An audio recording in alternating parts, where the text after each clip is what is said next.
We will call our meeting to order, and I'll ask you all to stand and join me in the Pledge of Allegiance.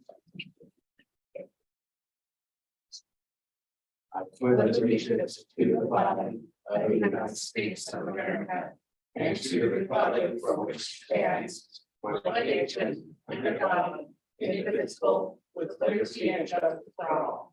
Thank you.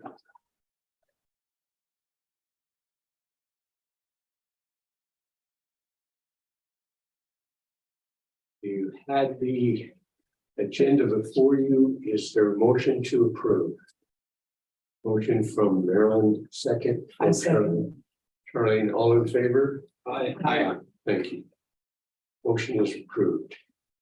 1.3 is the approval of the minutes that were provided under the cover. All had a chance to see them. Are there remarks or questions on the minutes? Hearing none, I'll ask for a motion to approve. Move we approve the minutes. Motion by Drew, second again by Charlene. All in favor, say aye. Aye. Thank you. Veronica, is there public correspondence? There is no public. Thank you. And there are no items on the consent calendar. So we'll move to 4.1. You found a proclamation, but also some very interesting images, and thank you. Nicole, would you like to comment? Certainly. I learned a lot as we talked. Sure. So Pacific Gas and Electric contacted us to do some work during the summer. They wanted to send some volunteers to do some a volunteer project. And so we came up with the landscaping at our community school, and it didn't work out for them to come in the summer. And then fairly last minute, they were able to arrange a crew to come a couple weeks ago. And so they came on a Saturday. They were PG&E PG&E employees volunteering and some of their family members. And they spent about half a day putting in some drought resistant landscapes and plants, some planters, some of that shredded bark around the raised planters, and and an irrigation system as well. So we, of course, MCOE will take this on to maintain it. And they did a wonderful job of deciding something that it will be very easy to maintain. And if you drive by the community school, you will notice a marked difference in the appearance.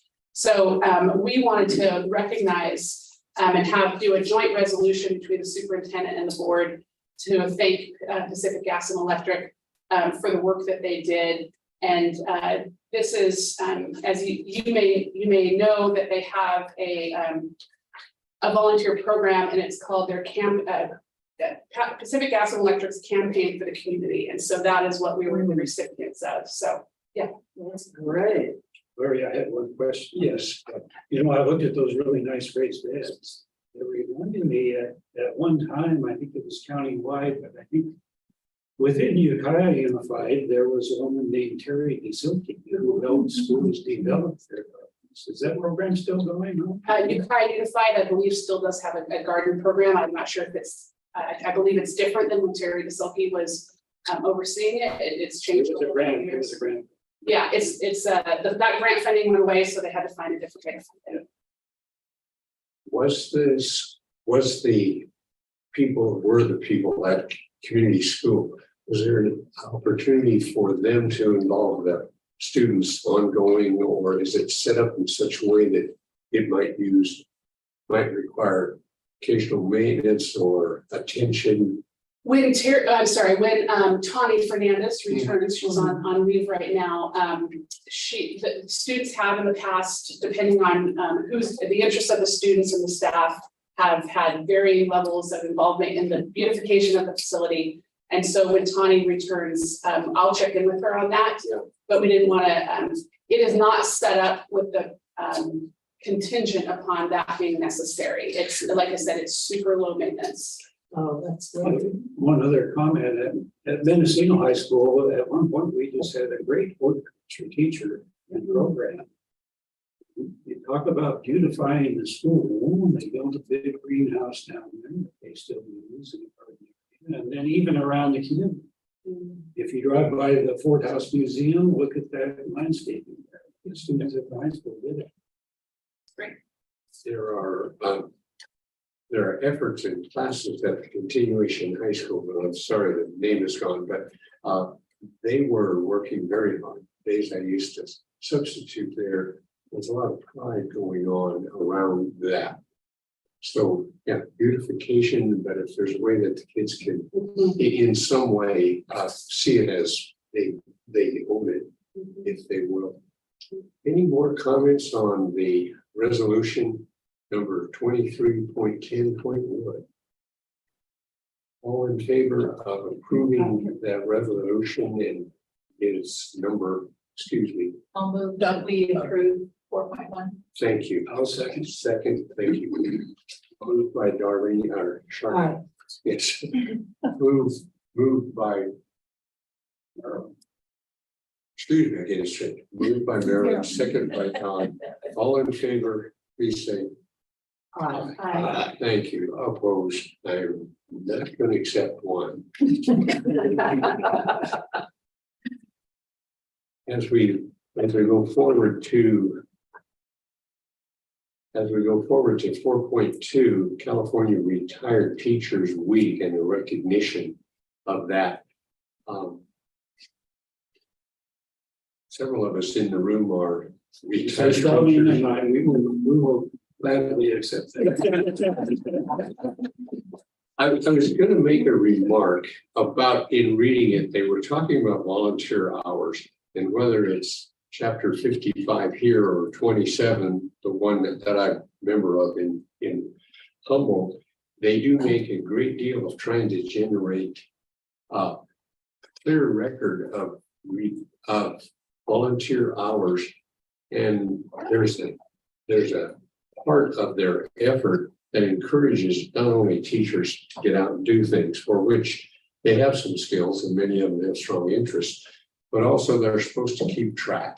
And I suppose people in the case where Dawn, Charlene, we could just about put nearly every waking hour that's connected to this board as a volunteer hour, if you would. And I kind of could count it. But there's one part that I wanted to ask if we should just ask Nicole if we should consider what it meant or how we could read it. The one that return or refers to the volunteer hours uses the number more than 4,000 million. And in reading the thing, I thought there's something about that just doesn't ring true. So I would like to suggest a rewording of that or a revision of that number, 4,000 million. Maybe go up to billion. In there somewhere. And so what I have no idea what that number really is, or where that got generated, but 4,000 million. Charlene is right, it's 4 billion. Or it would be 4 billion. Yes. It sure would. We could update that, or we could remove that section because or it's just give innumerable hours. We could specify as innumerable hours. But when they use the firm of more than, I think it would be safe to say that they're saying 4 billion. They may have worded it that way because it gives you a little better feel for how many hours are there. Yeah. So with that, yes, Shirley. I just wanted to add that I was glad to see that they put retired teachers can be found serving the community by caring for children on a volunteer basis. They didn't have that at one time, and I said, because that's what I did for 6 years, you know, was kept some neighbor kids while their siblings went to school. And anyway, so that made me feel good. Yeah, good. Recognized. With regard to that, so many of us have found ourselves kind of involved with young people in a number of ways, whether it's with our work or not. It kind of becomes where you are. And that's important. So I appreciate the fact that we're being recognized by we, I mean, part of the retired teachers. Something about the word retired still rings kind of strange. Okay, is there a motion to approve 4.2. Yes, I Charlene, move that we approve this, number 23.10.2. okay, and thank you, yeah, 0.2, and with the proviso that we reword it and done. She had, Nicole had some suggestions about renumbering. How would you like to see that worded? Oh, just on that number. Yeah, just how would we say it better? 4 billion, 4 billion. 4 billion, 8 billion makes perfect sense. Is there? I know this may seem trivial, but I'd like it not to sound silly. So is the motion to approve it with the amendment of changing the word million to billion? Yes, I probably should have said that first, but that would be the And we're more. up to thousands. Yeah. That Sure, should yeah. come to 4 billion. And with that is all in favor?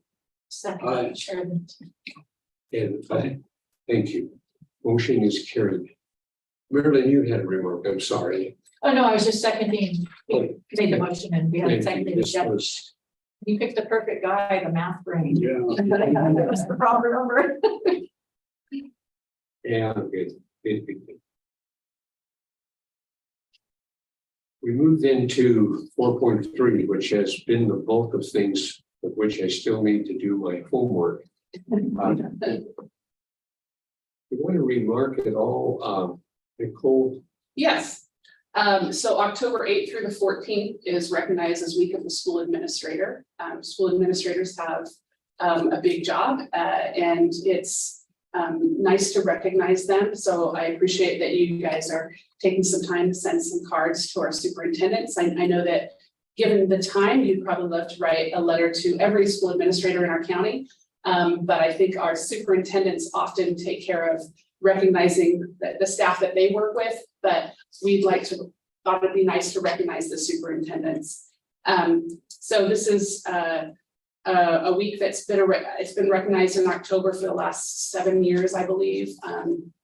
And so I appreciate the board considering this. Are there remarks from the board?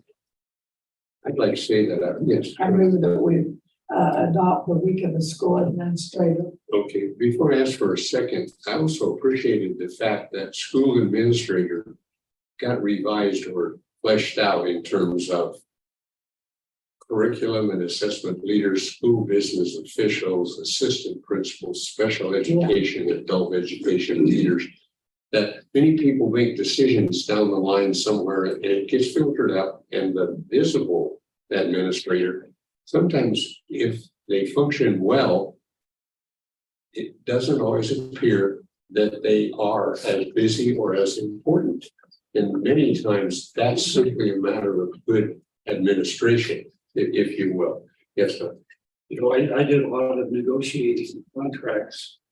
And I always sort of felt like the business manager should be the highest paid district. Because they're the ones that understood the budget and, you know, it's almost always smart and capable women. Were there guiding us through that whole process. And I tend to think of those people that are right at the heart of the learning. I would take care of continuous improvement. The things that are intangible, becoming more and more scientific, and quite frankly, take a great deal of skill and study in order to do them well. You know, the assignment for tomorrow, do the next 10 problems and turn them in. That is one kind of teaching, and that's what we've all done at one time or another, but there is so much more to it. And when I begin to just read what's provided for us on a monthly basis, it's broader than anyone without that access would understand. And that's important. There was a motion by Charlene. Is there a second? I'll second. Second, Don. All in favor? Aye.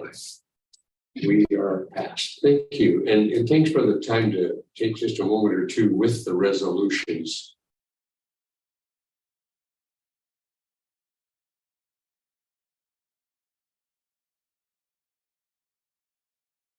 The item number 4.4 is coming up in October. many times we consider this in November, but many times is not the appropriate term for my experience with this. Perhaps it is for others. So Nicole has brought a letter to us along with some data that we may want to look at, and this being an action item, at least to consider. So Nicole, would you kick it off? Also, by the way, I'm a little concerned with the word esteemed. I didn't quite. Butter, peanut butter or something going. As President Olson pointed out, this normally comes, your policy says by November. And in the past, it's normally come in November and occasionally some things, I think, in December, but I think normally it is in November. I wanted to bring it to you a little early because, as you know, we're recruiting for our assistant superintendent for business and administration. And we have so far been unsuccessful in recruiting for that. So we've reached out to School Services of California to see what guidance we might be able to get from them regarding this recruitment. And they've done a preliminary analysis. And one thing that they pointed out is that there's discrepancy between the assistant superintendent salary and the superintendent salary. And that if that is going to change, the sooner the better, so that those that are looking at the assistant superintendent position can see that change in the superintendent's salary. The reason why the superintendent's salary, the reason why School Services sets the superintendent's salary is in consideration of the assistant superintendent, is that right now with them being out of whack, I think the term when the School Services rep and I met, I think what she said was, oh gosh, I just forgot. Misaligned, thank you. That's what There's a misalignment, and the assistant superintendent for business, obviously, a big part of their job is to help with ensure that the agency is fiscally responsible and fiscally healthy, and that discrepancy would be of concern to applicants. And so I wanted to bring this to you this month because if the board is inclined to approve this change, I'd like to get that out there posted so that we can continue our recruitment for the position. Let me make sure I understand that. Yeah. So when you say it's misaligned, it's because the superintendent's salary compared to the assistant doesn't have a big enough gap in it. Well, it's lower so there are different steps, but primarily it's lower than the assistant superintendent. Yeah, that difference in their pay is Right. And so what I'm bringing to you is what seemed consistent with the wishes of the board and the actions of the board is that when all MCOE employees get a salary increase, that also be applied to the superintendent's salary schedule. And as of yet, there are 2 increases that have not yet been brought to you for consideration. Yes. So those ones that weren't implemented, is that because we didn't approve them? Or that seemed No, they haven't been brought to you for your consideration to be applied. So the 4% that MCOE employees got, and to be clear, some got 5% and some got 4%, but management got 4%. That took place last fall, and that has not yet been brought to you for your consideration to apply to the superintendent. That was for last year's negotiations. And then we can finish negotiations for this year and approved a 9%. And that was effective July 1 for all MCOE employees.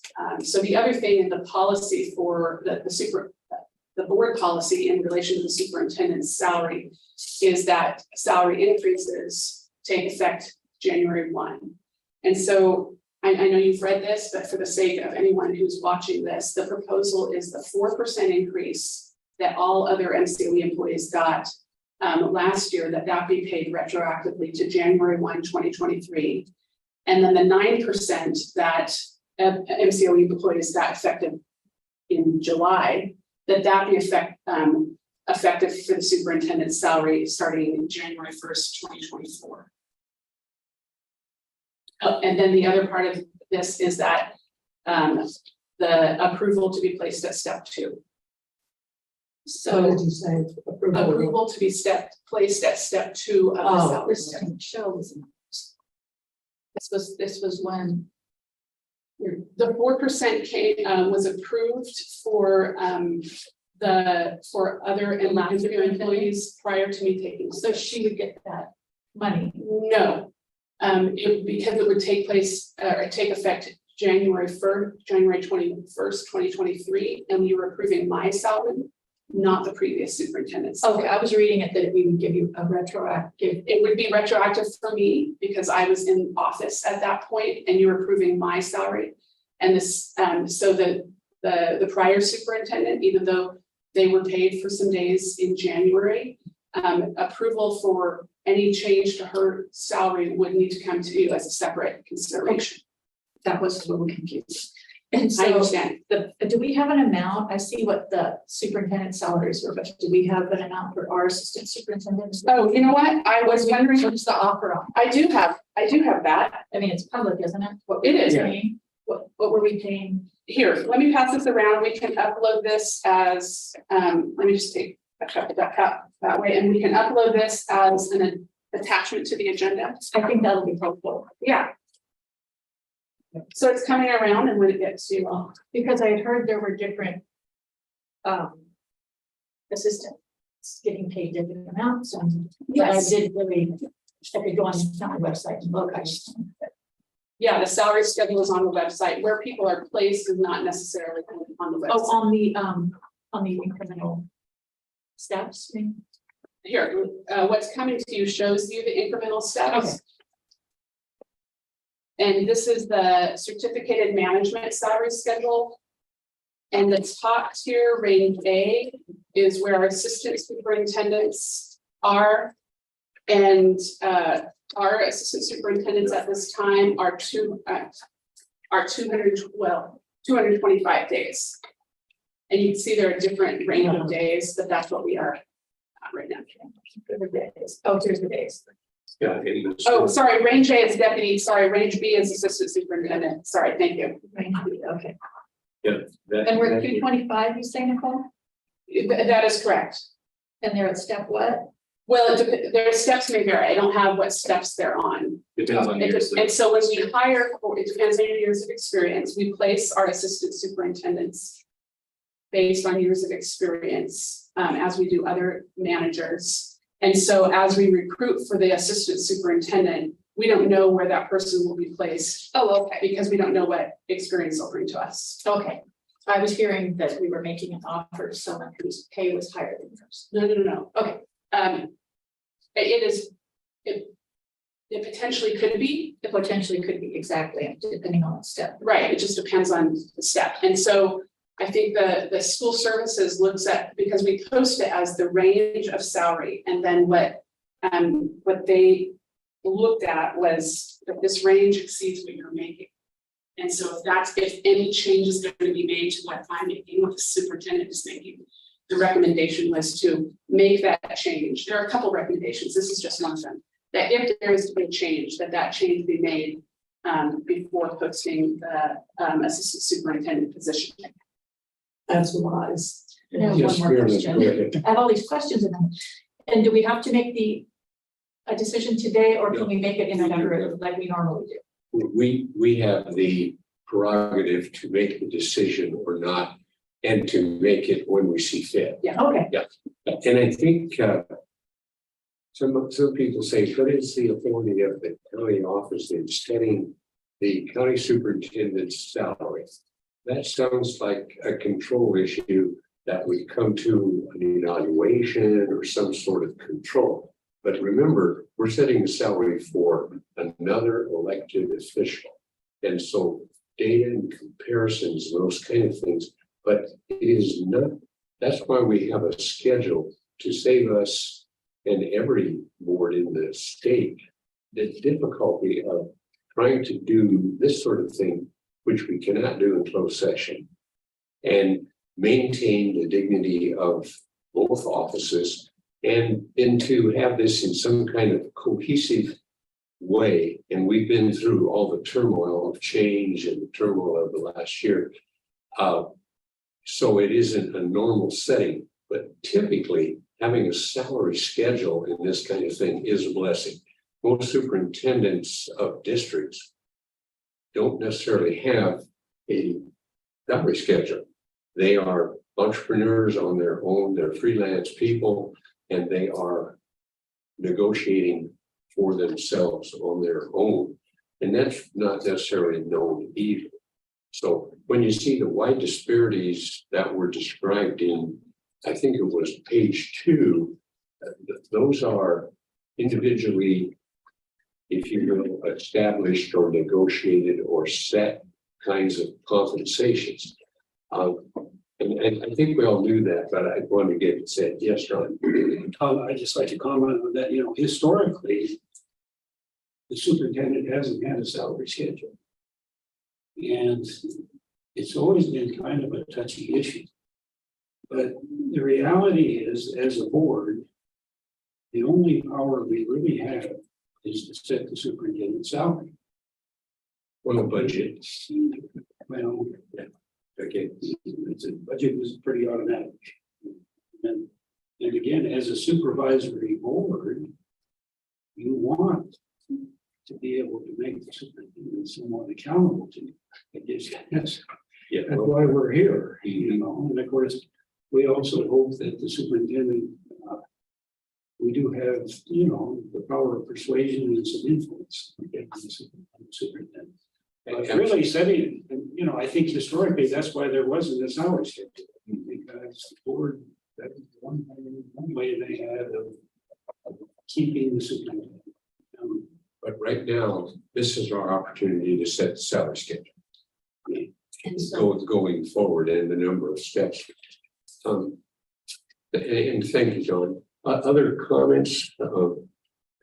Yes. So is the idea that someone looks at the range, sees that the superintendent's salary where it is and sort of uses, okay, well, I'm probably not going to be making more than what the superintendent makes. So I'm No. only there. Or? The concern that school services said was that the misalignment is an indication that we're not giving close consideration to our structure, the structure of our agency. Yes. And since the superintendent's salary is the salary that you set, that's of course your consideration. And that I don't believe should have, whether it's changed or not, I don't think should have influence on whether or not other positions are changed. I think if it stays the same and 5 positions make more than the superintendent, if that's what the market and that is fair compensation for that position, then that's how I want to approach negotiations. So I'm not looking to what they pointed out was the misalignment of being assigned that they would be taking on a job in a place that has some concerning practices. And since there are these 2 salary increases that have not yet been brought to you for consideration, I said, well, their history is that they apply what everybody else has been approved to the superintendent's salary schedule. And so that seemed like an obvious place to start with some of the recommendations that they gave. There are a couple of recommendations that they made. This is one for your consideration, others for our agency. So we're applying what we can. All right. One other comment that always comes to mind when we do this is that, we talk about they get the same thing as the employees as a percentage. But because the superintendent is making money, say a teacher, that same percentage gives them a much better return. If a teacher is making $80,000 a year and they get a 10% raise, they get $8,000. If the superintendent is making twice as much at $160,000, then they get twice as big a raise. They get $16,000. And the effect of this over time, which is really what I'm concerned about, is that it compounds. And, you know, with that 10% raise, all of a sudden the superintendent is making more than twice as much as a teacher. And over a 10, 20-year period, that's the difference between what a teacher makes and what the superintendent gets magnified by compounding the raises. And I'm, you know, I think, you know, we've got a problem in this country between people at the top making so much more than people at the bottom. And I just don't think that should happen in education. It's something for us to be concerned about. Yes, barely. I have a comment, question, discussion, whatever. Dawn, I think your brain will probably remember better than mine. The last superintendent, we also had this discussion with the last superintendent, and I believe she's the one that implemented the steps. Yeah. We never had the steps before the last superintendent. She implemented them. And she also we gave her a 10% raise, right? Immediately. She asked for a large bump to make herself, it was a large bump. It was I think it was significant. Wasn't it 10? I wanted to go back through my papers, but I couldn't hear. But there was a significant bump 4 years ago as well. And then she asked us to implement the steps, which we did. But the steps are, this is another question. They are for our approval too, they're not automatic, right? We can say, oh yes, we would love to see our superintendent bumped up to step 2 in their next year. We would love to, maybe we can bump up to step 3 if we're just feeling so. I'm guessing we can just bump up to whatever step we want, can't we? Well, Normally they do. Or do we just go up every year? Yeah. Upon approval, they go up. Okay. Normally, that's why you have a These are just schedule, questions. though. Yeah. They're typically annually. And we still have the power to vote no, correct? Well, absolutely. We Okay. can decide this as we see fit. Just for my clarification, the third page of that was the last page on our agenda, our packet, had 23 proposed county superintendent salary schedule. And then you provided us with the documents, and they're different. I'm realizing that should have been 24. That would be the 20, because the 2 would be 24. I'm sorry, and what are you looking at there? Well, I was looking at the last page, you gave us. Distributed. And this one. Well, that is what I meant to give you was this superintendent. I think the extras are down there. There, this was this. The 2 headings. Okay, yeah, you get it. The 2 Various headings. iterations, sorry. This is what I was intending to distribute. We got it. Yeah, I have that. So what you have there, I had a different documents here was, I wasn't sure what questions might come up, and if that were just the 9%, that's what it would be. Oh, so what you On this have, one, was just the 9%. one moment.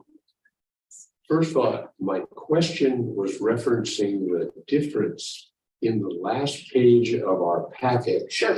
and the material that was just distributed, the last one and they both say 23 Yeah. proposed county superintendent salary schedule, and then they are different. I realize there's some reference here to 4 plus 4% plus 9%.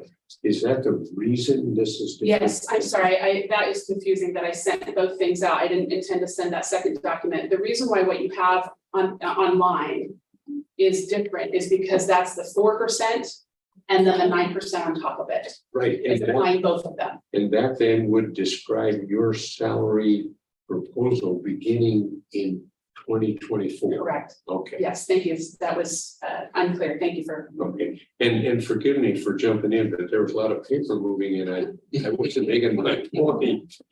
Okay, so just to be really clear, so this one, as compared to, this one is just this says prior 4 plus 9%. But What- this is the real 4 plus 9%? No, that is only 9%. I'm sorry that I wasn't sure what you would be asking for, so I have various documents here. My proposal is the 4% that other employees received that has not yet been applied to the superintendent's salary. And then also the 9% that has not yet been applied to the salary schedule. And so the proposal that I have is what you see online. Okay, not this one. So this, guys, that will, or is Yes, this one? this one's showing, and my question was, the one you got in your packet with the yellow heading was a different sequence Yeah. of number. I get it And now. as she's explained now, this was 4 + 9, and the one she distributed a moment ago was without the 4. Okay. So this would be 2004. That is, Or just correct it out. just, yeah, that is not, the board has the authority to, to consider all. Something besides what's presented, that is not what is presented, so sorry, the board just. Yes, Or 23, okay. those are the two that had not yet. And the idea is we can do sort of in one fell My mouth swoop, rings in the morning. apply both of the increases.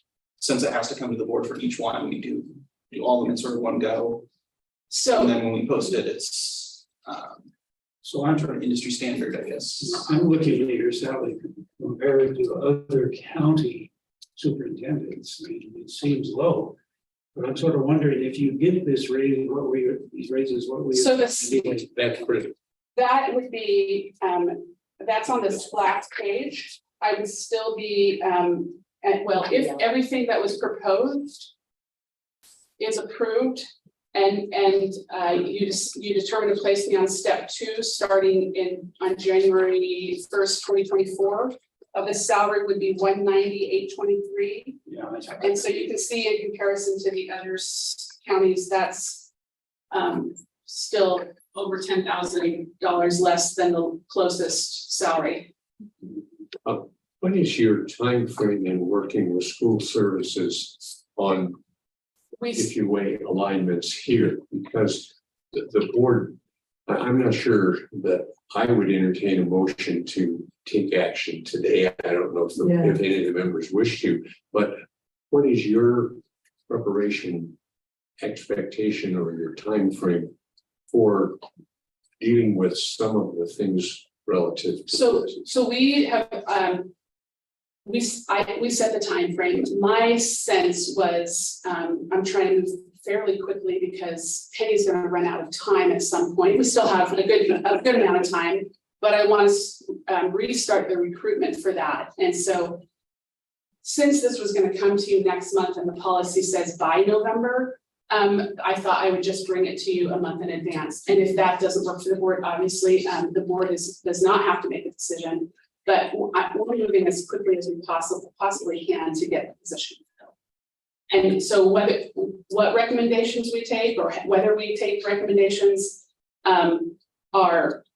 we may decide to not continue to work with school and college or school services. That's all kind of to be determined. But since this was part of the conversation when I met with them, and I thought this is going to come to you in November anyway, I thought I would try to get my homework done and get it to a month in advance. In the event that it would be approved, then I'd want to get that out there when we request it. So when we, I'm sorry, in working with school, the legal services, do we have to use the candidates they send to us, or can we have our own procedure here so that you or whoever's on the. So if we work with school services to do the recruitment, there is a varying level of degrees. They've already given us some initial recommendations and we can leave it at that. If we decide to use their services, they have different offerings of their services, but in no case do I have to select, or they vet everything through our office. And so we don't have to accept anything they bring to us. Okay, and so you'd be evaluating everything that goes through and. Okay. Correct, yes. That, because I've seen that, I saw it once, where they just took what the school services and didn't, Right. and it didn't work out well. Yeah, this is a really important position, and since we have Penny for a little while longer, I'm eager to restart recruitment. One of the things that they recommended was that we stop recruiting for it right now, because since it's just lying there in EdJoin where we post it, and they said the longer it just sits there, it doesn't look good. No. Yeah. So we've taken it down. But I'm looking forward to getting the position filled, hopefully while Penny's still here, so that there can be some real overlap in Sure, training. Well, thank you. you said, and this is a question, you said policy required by November, but the board does have the prerogative if it wishes to. If, who would wish that, but if we do not, if we don't feel ready to make a decision about her salary, and that's what we're talking about here, the others ancillary, it could go on into subsequent months without violating any ed code section. We still have that responsibility. And I just want to make sure that we didn't feel like we got to get this done now. We got to get this done now, but that we don't have any artificial pressures. Yes, Don. On the other hand, I looked at it thoroughly here. And, you know, the thing that bothers me the most is that the superintendent's salary compared to other county superintendents is considerably lower. And, you know, you have to keep them comparable if you're going to recruit a good superintendent. So, you know, I look at We that. don't, forgive me, we don't recruit a superintendent. The superintendent is elected by citizens of the county. Yeah. And the choice of that person is someone who's willing, in the case we have an incumbent and would be here. But when it comes to a search for a superintendent, that has no connection to the budget unless someone looks at it and says, I don't want to be there. Yeah. It's attracting, Yes, I Yeah. think that maybe is a better word, attracting, not And then, you know, attracting people who want this job. these superintendents communicate, okay? well, yes, If there's a good paying job here, and then somebody's going to tell somebody about it, you know, just recruit. I don't think that's for us to worry about. But again, Yes, the ma'am. point being is if you want someone to apply, just keep They're not, comparable salary. Don, they're not applying for a job, they're running for an office. Well, That's a applying different for a job. process. Samantha, Yes, sir. so just sticking with the numbers here and being clear since we're all together and can chat. So right now we've got you at step one, correct? Correct. At the 163. Correct. And so for 2023, even if we kept you at step one, that would be a nice 22,000 bump, right? So you'd still get a raise if we approve both of those. It would still be a raise, and then you'd be on the schedule to go in up to step 5, right? So if we were to say we just agreed, sure, we need to Numerically, be, yes. yeah, and we could vote on it and say, we'll keep her at step 1 and she'll start at 185. Right, Yes. And then we'll have those increases already in place for you. Right. And there are 3 things really in this proposal for your consideration.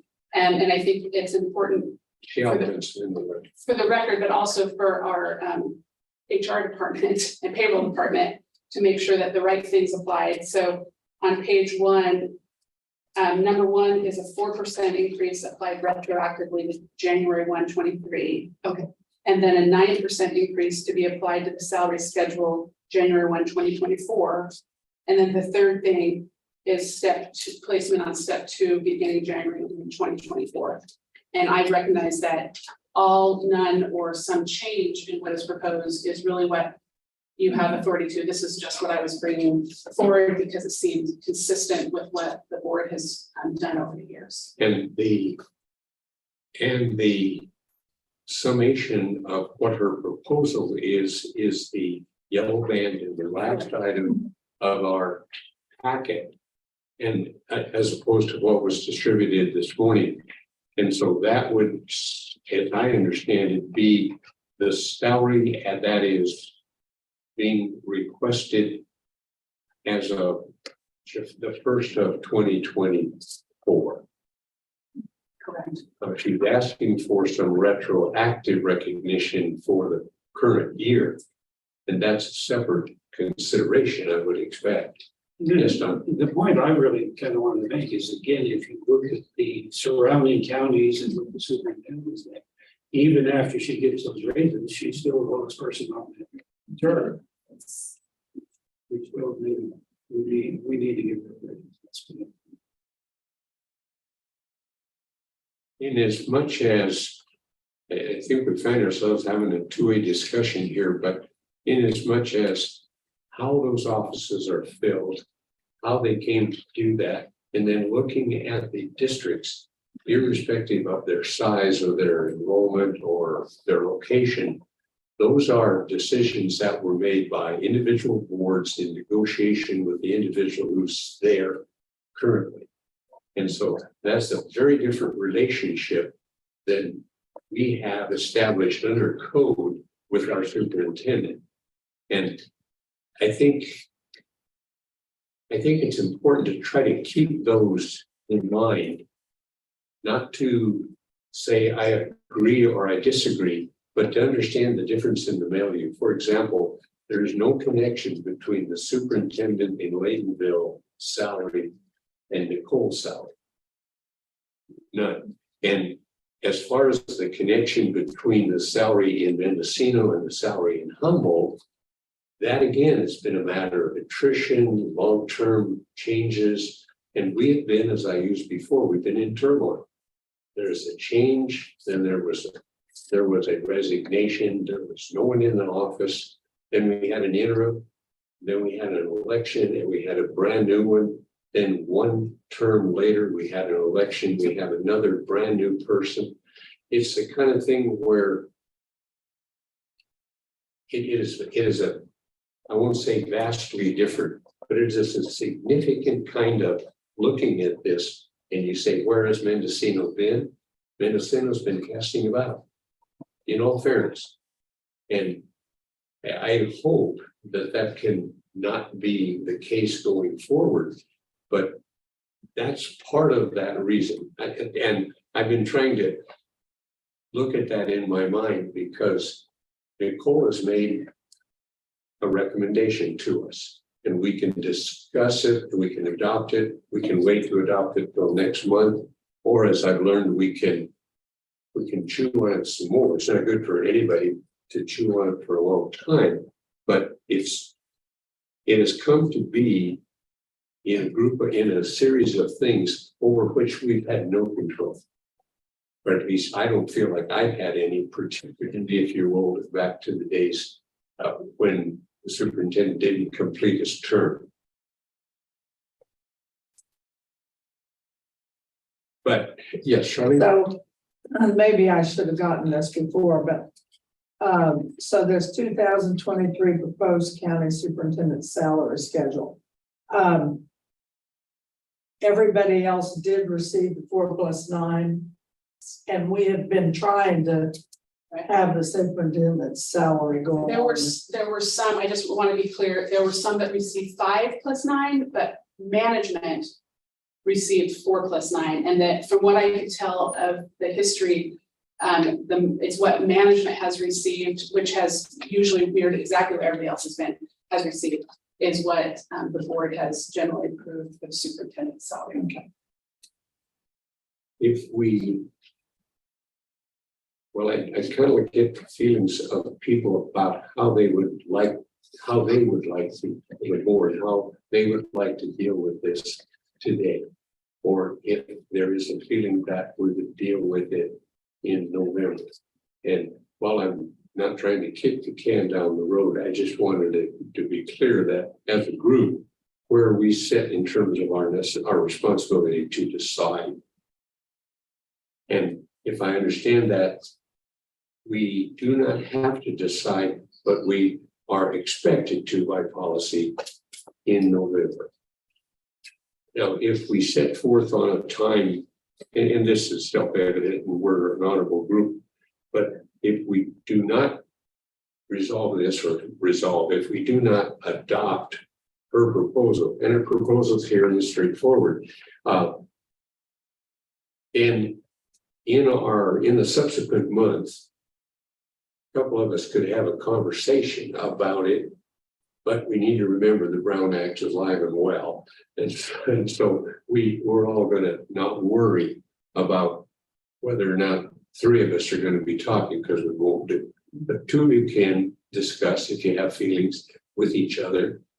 Could even form a committee. That would be a formal way, and then none of us will be able to talk except you folks, whoever was on that committee. But realistically, I want to try to flesh out for everybody an understanding of what I at least understand about what we need to do today. Questions? Yes, ma'am. So you're saying is if anybody has any more questions, ask them now. We shouldn't talk in private. If we want to make a motion now, or any of us are free to make a motion right now. Yes, and to see if it carries. But if anybody can feel they need more time, I'm my mind's, I'm good. Yeah. I've learned, I can make. When we say we can't speak in private, Yeah. two of us could speak Of to course, groups. yes. But no one of us should continue to think, well, I want to talk to that one and that one and that one, and that's where we get into. That's what I'm saying. If anybody has questions or is unclear, Yes, this is a good time. questions and straightforward answers can come particularly to Nicole. And is anybody unclear what Dawn and I are clear? I'm not sure I understood what she said. Oh, which, I'm ready to make a motion unless you want to wait till next month. Okay, go ahead. and if she makes a motion and it carries, Then we, then go ahead. whatever her motion will be. Yeah. And if it does not get 3 votes, then it's a Yeah. motion that does not pass. So I think we all know Okay. that. Are you ready, Drew? Yeah. I'd like to move that we accept Nicole's salary schedule as written. Shall I read it all out with the 4 and the 9 and step 2? Okay, you're gonna need to flesh out part of it, because there's some of it. I'm making a motion that we accept Nicole's proposition as written without reading the whole thing. Got it. The proposal, the 4% increase. Number 2, a 9% increase, and then placement on step 2 effective January 1, 2024. That's the motion. Is there a second? And by the way, that motion, for sake of specifics, is each of the three items that she asked us to approve Yeah. in the last paragraph of her letter. Yes. Is there a second? I'll second. Don is second by Dawn. Discussion. Well, I'll repeat my argument. You know, Well, yeah. Looking at this chart of superintendent salaries, okay, this is a good chart, it's a good comparison. The only county on here we don't compare with is Sonoma County. Yeah, they pay a lot more, but we're comparable to every other. And it's obviously she's not, even with the raise, she still will be the lowest paid superintendent in those counties. Right. And to me, that's a pretty convincing argument. Drew? Yeah, I think the issue of pay discrepancy between admin and teachers is a pretty big issue, but it's not really what we're tackling here. And I think, anything that the board can do to make the search for an assistant superintendent better is something that we should put a lot of thought into. And I also agree that, while this is, an elected position, people don't necessarily apply for it. It is an important position, and so having a higher pay does make it so more people apply. And for those reasons, I agree. Thank you, Charlene. I agree, the search coming up, it is important that we decide everything we can offer, because there are a lot of places out there that they can go apply. Okay, thank you. It begins with the superintendent's salary. And that's what we sat here to determine. And a number of factors, like the better position to occupy or to attract, certainly makes sense. What we are making, though, is a long-term decision about her salary, and they still will go forward with a search for applicants with the realities that are currently here.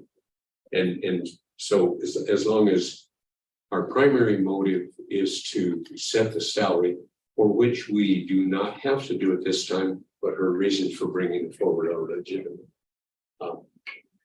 Any more discussion? Each of you has been allowed to speak to it.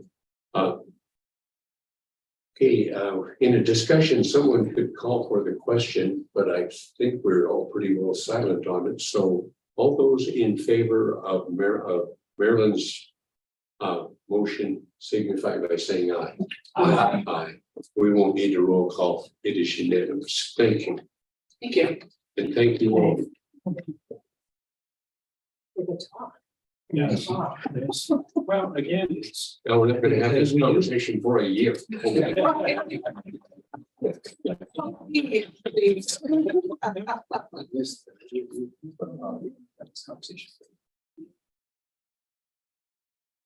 Were there any changes? We're gonna move to 4.5, which is.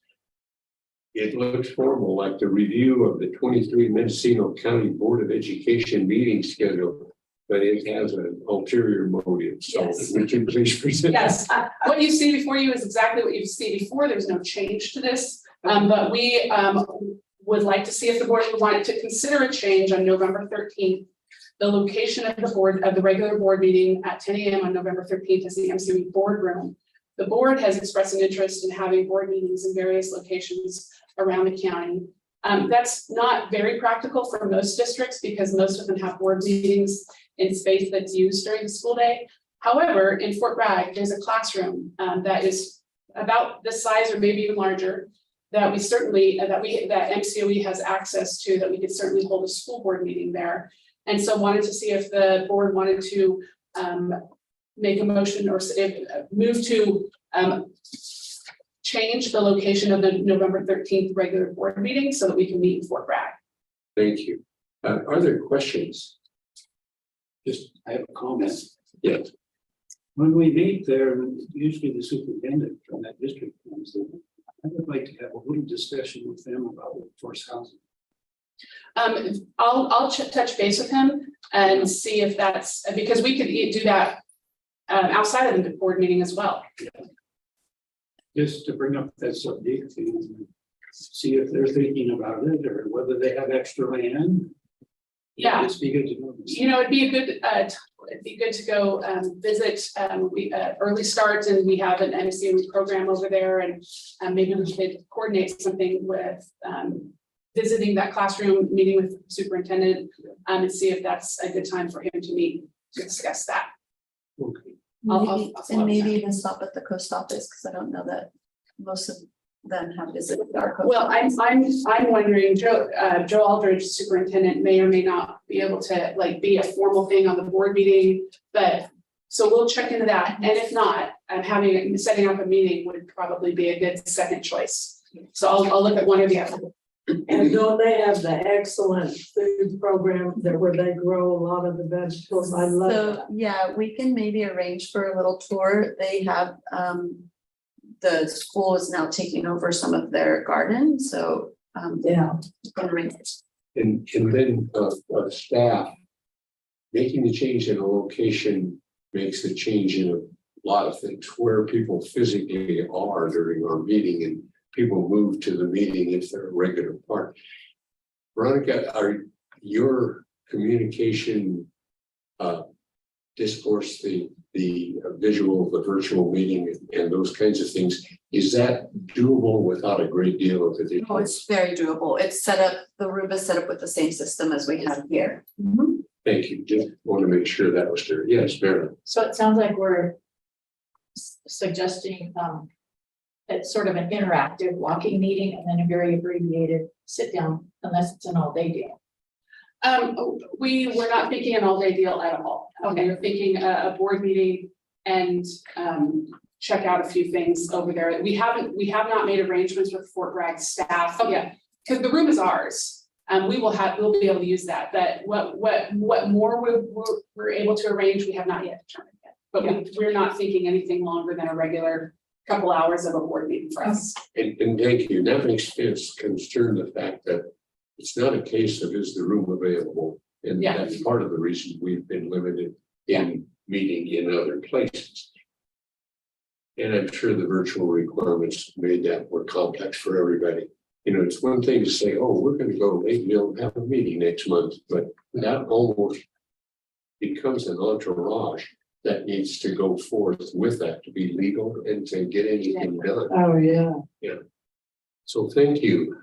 So we have a motion to review the 23 Mendocino County Board of Education meeting schedule. Is there a motion to approve their proposal? I move that we Yeah. approve the meeting schedule for 2023. Yes, Charlene is the motion. I mean, the change. The change of location for the. Would you like to go to Fort Bragg? Yes. Is that what you're saying, Shirley? Right, Charlene, you understand we're going to Fort Bragg. right. Yeah, and Right. yeah, my talking around what the thing specifically said was. But the people who don't want to could do it online, I guess. I mean, But no, we'll, I like to go to the schools if we can. it's going to happen. We have a motion. Is there a second? Second. Drew, thank you. You can come home. Yeah. I'm sure. All those in favor say aye. Aye. That's unanimous. Thank you. And thank you all. Going to 5.1, we have a presentation by continuous improvement specialist. Yes, Dr. Maya Stewart. Yeah, thank you for your patience too. No problem. And we'll be, let's see. Could we get an introduction of this lady? Sure, Dr. Myers, Dr. Maya Stewart, and all you can sure give it a little bit more. So Dr. Maya Stewart has been with us since 2021, correct? She is a continuous improvement specialist. She is out of the Fort Bragg office. She lives on the coast, so she may have seen some of the coastal members quite often. She has been doing a number of different projects for us, but a couple that she has taken on, really her experience and background is in science. And so she is leading a lot of our science work for the county. And one of the things you've probably seen her before, she's also heading up the science fair last year. She'll be doing so again this year. And one of the things that she proposed last year, we wanted to give it a shot and try it, is this science retreat, where we go out to the woodlands and invite teachers to come out and stay for a couple of nights. And it was so successful last year that we wanted to expand it this year. It's a great success. So she's here to present about that. I'd like to go ahead, Mike. Welcome. Thank you. So yes, as you said, I'm a continuous improvement specialist, and one of the initial tasks when I was brought on board was, as a CI team, how could we support the implementation of the next generation science standards in Mendocino County, along with the environmental principles and concepts that have been approved by the state of California. And so as a team, we wanted to think of that from a really pandemic informed lens. And we didn't want to start with a professional development that was talking at teachers about what they should do at a time when they're exhausted. So instead, we wanted to craft an experience where they felt a sense of belonging enough that they could have the safety to try new things and try some instructional strategies to test out how the next generation science standards instructional practices kind of fit on them. As well as considering their social emotional needs, their personal resilience. And so if you can go ahead and slide up. So we decided to create this experience to really nurture ourselves and the teachers at the Mendocino Woodlands and really celebrate the beauty of Mendocino, because we have so many amazing local assets. We wanted to really showcase that and give teachers a chance to experience how they could feel confident instructing their students in outdoor environments with the next generation science standards, holding those high expectations, but really fostering joy and curiosity. And so we had 37 teachers join us. Well, the first year we did it for a day and a half, and we had 24 teachers. And the biggest complaint was that it wasn't long enough. So we decided to make it 2.5 days the next year, and we had 37 teachers, and they loved it. So we're like, okay, sweet spot, 2.5 days, let's do it. And if you can go ahead. So we began with a lovely opening, good food, a goodie bag full of materials, and then we started a workshop that was hands-on and using the best instructional practices for phenomena-based NGSS style teaching, which we did in collaboration. We built this workshop with members of the Exploratorium. And so what we did is try to give the teachers the experience as students of what it feels like to be in a next generation science standards lesson. And so we started with the inquiry question of how do parachutes make things fall slower? And the main paradigm shift here in instructional practice is moving away from teacher as sage on the stage, giving the knowledge, and instead it's all about the students collaborating, communicating, and through discourse, they create the knowledge and they really build their understandings in an authentic way because they're the ones asking the questions and then experimenting to see if they can figure out the details. And so they had whiteboards to model, they collaborated with each other, and I would bring them together at moments to focus on vocabulary as somebody mentions a lift or a vent, right? So, oh, where is that? Where can we add that to our picture? Where can we add that to our understanding? And so it really showcased the instructional shift from teacher-centered to student discourse-centered. And now I believe Nicole has a parachute designer on her LinkedIn. Excellent. And it's a whole lot of fun. And so then we moved on to going outdoors and really focusing on best practices for outdoor learning. And that doesn't just mean science, right? You can do any sort of subject area outside if it aligns to the standards that you're going for. But we chose to start with nature journaling because we gave every teacher the book, How to Teach Nature Journaling by John Muir Laws. He's kind of the guru in the space right now. But what I love about it is that he has scripted details for teachers to really walk them through feeling confident that they have control of their class, that they have their safety of their class in mind, and you can still foster creativity and curiosity outside. And so we walked them through several nature journaling experiences where they got a chance to notice and wonder, what does it remind me of? And those are the prompts that start nature journaling, but then taking it deeper to the next generation science standards. Where do you see patterns? Where do you see structure and function? Where do you see cause and effect? And so using nature journaling as a vehicle, teachers can see how they can build that understanding from K through 12 in a way where the students feel like it's personalized to them. Because the way that this fits with universal design for learning is that instead of it being one lesson plan that I change for an EL student and a SPED student and a student with sensory needs, right? That's differentiation, and it can become very tiresome for teachers because it's kind of like building 10 lesson plans at once. Whereas this shift is designing for our margins, where we're designing for our student that needs the most support and the student that needs the most challenge. So we're giving inquiry questions that students can engage in whatever way is authentic for them, and they're personalizing it because they're picking their own leaf. They're picking their own tree. They're picking their own soundscape. What do you hear right now and where? And what does that remind you of? So it gives them opportunities to engage with the science and engage with the learning, but in a personalized way. So that was really fun. And then the next thing we did was we wanted to focus on arts integration as a method for universal design.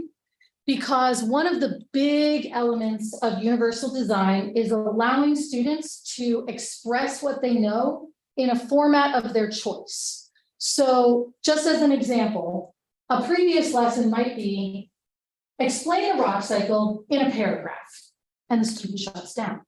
They don't want to do it. Okay, we're seeing a lot of resistance nationwide. right? So how do we change our instructional practices to meet that? The universal design method is to separate content knowledge from skill. Are we talking about, I want to see what you know about the rock cycle, or do I want to see how you write a paragraph? When you combine them, some kids shut down. But if we disambiguate them, we can ask them for their content understanding of the rock cycle in whatever art form they see fit. So show me in a comic, show me in an interpretive dance, show me in a song. What do you know about the rock cycle? And then I can tell where to shore up their understanding of the rock cycle. Separate from the paragraph, write a paragraph about your experience outside today. Write a paragraph about your family. Okay, that's something they know, so they're confident in the content, and now I can shore up their skill of writing a paragraph. And so with the help of Joanna Wigington from Flockworks, and I so appreciate her time, she donated to us, we took the teachers through a series of activities where they built different styles of books, accordion books, Japanese puncture books, all these different ways that students could get a sense of novelty and interest and creativity. And then it's a medium for them to show what they know. And that was really fun. These teachers, we had teachers from kindergarten to expanded learning, and everybody, I really appreciated in the feedback, they said they all felt included, that it wasn't, they were kind of scared that it might be a retreat for like science teachers, right? Okay, chemistry, physics teacher. But we really tried to make it accessible to the teachers that love science, but maybe that wasn't their background. And so we can leverage their own interest in their art form as a way to help students show what they know and bring their own creativity. And then at the end of each evening, we had an opportunity. Oh, yeah. I was fascinated by the poster with Fibonacci, Yes. and I see some spiral of Archimedes going on there. Do you want to remark on that for? Sure, yeah. So this is a project about how to see patterns and how to express math through art. And so they do get a chance to do the Fibonacci spiral, and they also get a chance to see how exponential things grow. And so that's where you see here, it's the exponential increase in the size of the circles. That's where there is. Yeah, exactly. I can comment. The Fibonacci sequence is a sequence that this Italian mathematician named Fibonacci invented. And it's a very interesting sequence because it's found in nature in a lot of different places. You can count it off very often on the cones on a pine cone. Yeah. Like that. And those fabulous broccoli cauliflowers that just look like a fractal in the grocery store. I love those. Yeah, so that's fantastic. And then we ended each day with opportunities for teachers to reflect on their practice, build community. What I loved the most was walking around and hearing how the teachers were problem solving, how they were going to implement this in their setting. And we had teachers all the way from special day class, ED programs to kindergarten to expanded learning. And they're all just kind of like, oh, that was so cool. Oh, wait, how are you going to nature journal? Oh, I want to try that, but I want to do it with, smaller kids. Oh, I have an idea for that. So it was really beautiful to see how they built off their strengths to come together and actually improve the community overall, and really start thinking about where they can infuse these practices in their daily environment. And then we wanted to focus on teacher affirmations, because a lot of times teachers are really good at talking about where things are going wrong and where they need to fix things. And, oh, I'm so sorry, I could do better at that, right? You go in for an observation and they've got like 5 reasons that it didn't go as well as they wanted it to, right? But we wanted them to have a chance to also talk about their strengths and affirm for themselves where taking the time for their self-care, taking a time to build their personal resilience, taking time to think about where they have triggers in the classroom. We did a whole workshop on personal resilience where they could see behavior as information as opposed to a personal affront, right? And how we can respond better in those moments.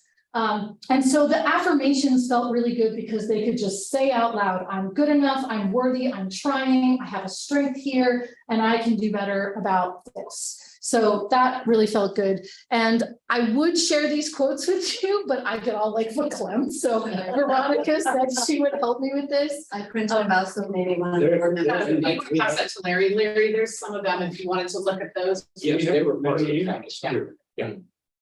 Yeah, and okay, I think I'm good enough. I could probably read one or two. And I normally don't brag, but I share this because this was a team effort.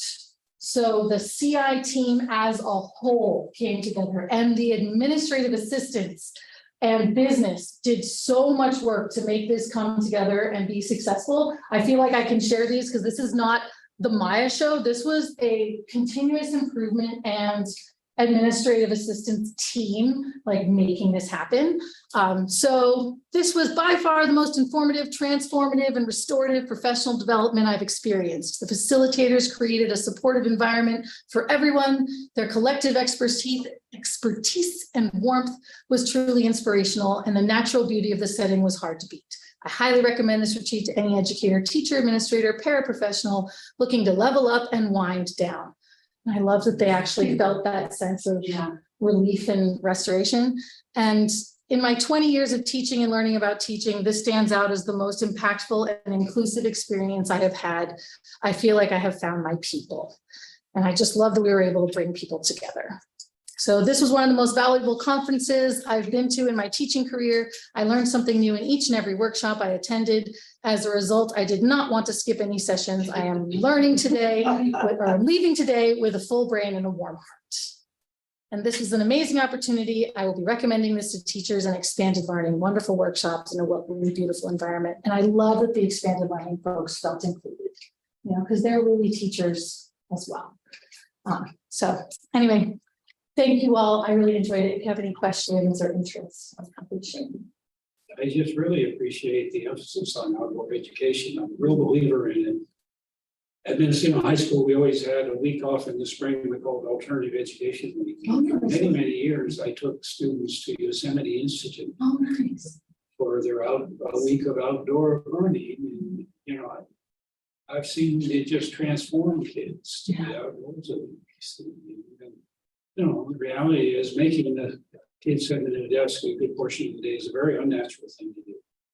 Yeah, and that what you're saying is exactly what a lot of the trauma-informed research is saying, is that their nervous systems can settle in a different way when they're given the opportunity to be outside. And a lot of the sensory seeking behaviors we see in kids, when you take them outside, they settle because they're actually getting more senses. They're getting wind on their face, they're getting the sound of birds, they're getting the feel of grass. There's more just natural senses coming in. So, we're really excited, and we have a naturalist position starting soon. So hopefully we'll be able to continue to support our teachers across Mendocino County to build their capacity to teach outside. Dr. Stewart, so my recollection, I was there for a brief amount of time and it was lovely. And there were so many people, educators from around our county, but we also had guests from outside the county. What other counties came? Chico, we had people as far as Brentwood come, San Mateo, a couple from, actually, I think there were about 4 from Humboldt. I don't know which county. Sonoma County, I think, had a Sonoma had a few. Yeah, Sonoma, the first year, one school brought their entire school, which was like 8 people, whatever. But the principal was like, what an amazing opportunity to bring my whole school together. She was a new principal and she saw it as a way to gel her community. And we gave them one of the spaces in the evening for an additional reflection time just for their own community. And it was really beautiful. And it was really nice to see how far people had come for the experience. And how many of them were like, I'm going home until the other. Yeah, so do you just send out an invitation to the Northern California schools, or how do they how do they know about it? So we sent it out through Mendocino through our usual MCOE network, and then I'm part of the Creek Collective, and so Creek North shared the. Sorry, you didn't have to unplug my electric car and get charged for the parking. So Creek North put it out on all of their advertising networks, and then I'm also on a Region 1 science team, and so the science leads from Sonoma, Humboldt. Lake County doesn't really have a science lead right now, but they're the person in charge of their planetarium should her teachers. So, yeah. But the Creek Network is great. That's cool. What's the creek? Oh, sorry. The Creek Network Network was the original collective of environmental educators throughout all of California. And then as it expanded, they broke it into regions. And then now we have another organization, 10 Strands and Cali, that are doing a ton of environmental education work in the space. And so the two organizations were like, wait a minute, we've got a ton of crossover. And so Creek has spun off and decided that its main purpose is in networking all science leads, outdoor education and environmental science, K-12, expanded learning as well, and community partners like outdoor educators in nonprofit spaces to basically come together 4 times a year as a collective to focus on best practices and just collaborate and try to network. But yeah, and I wanted to thank the Cal Hope Committee because we did do a lot of social emotional work at the retreat and some workshops that I think were really fundamental for that well-being piece. And they donated the cost of the Mendocino Woodlands for us. So the Cal Hope grant covered that. And then the participant fees covered all but I think $1,300 of the whole event. So yeah. I once did a whole class on outdoor education and mathematics, and there's really a lot you can do there. So much, yeah. Yeah. Absolutely. Thank you. Yeah, Thank you for your time. so much, Dr. Stewart. I went to Mendocino as a Woodlands trip. Oh, wonderful. Yeah, so it's great. We spent a week at the Woodlands, and so it's nice to see, and it's nice to see something that's like nice, a nice thing for the teachers and community driven. I noticed all the remarks like have like welcoming or like talk about the environment. So it's just so cool to see the teachers getting that in professional development. You know, and the Woodlands, I have to give them credit. Jeannie, who runs their Moss program, the week-long science camp there, she did the challenge course for the teachers, which is like a team building course. And that was one of the other sections. And I mean, they just came back singing on the bus. They all had nicknames. They were like, oh, this is my school. And what's cool about the challenge course is it is transferable. So she gave them her entire set of lesson plans and all the necessary pieces so they could replicate. I have a former student, Cyrus Croninger, who he does all the maintenance and manages the place. Couple things, and they were subtle but immense to me. You stood and you began to use, first of all, you spoke a proper vocabulary. Mhm. And then you expanded on that vocabulary as you spoke. And the phrases that came out in the responses are the kinds of things that teachers not only need to get to think and see and do, but in talking with each other over that time, they increase their ability to communicate in words that they often don't get to do. And I was really impressed by that. So I saw a little subtlety. And then you stood there and spoke without pause. And I don't see any notes. Congratulations. Oh, yeah. I was also a drama teacher for 19 years. I knew you'd have this. So I know the importance of Her script is in the Did you see that defiant pose? Yeah. Thank you so much. Thank you. Thank you. Thank you. And we do plan on having this again. Take care. Have a great day. I don't, you got an umbrella started up. 5.2 is first read of board policy 5144.1. And so forth. Where do we begin with this?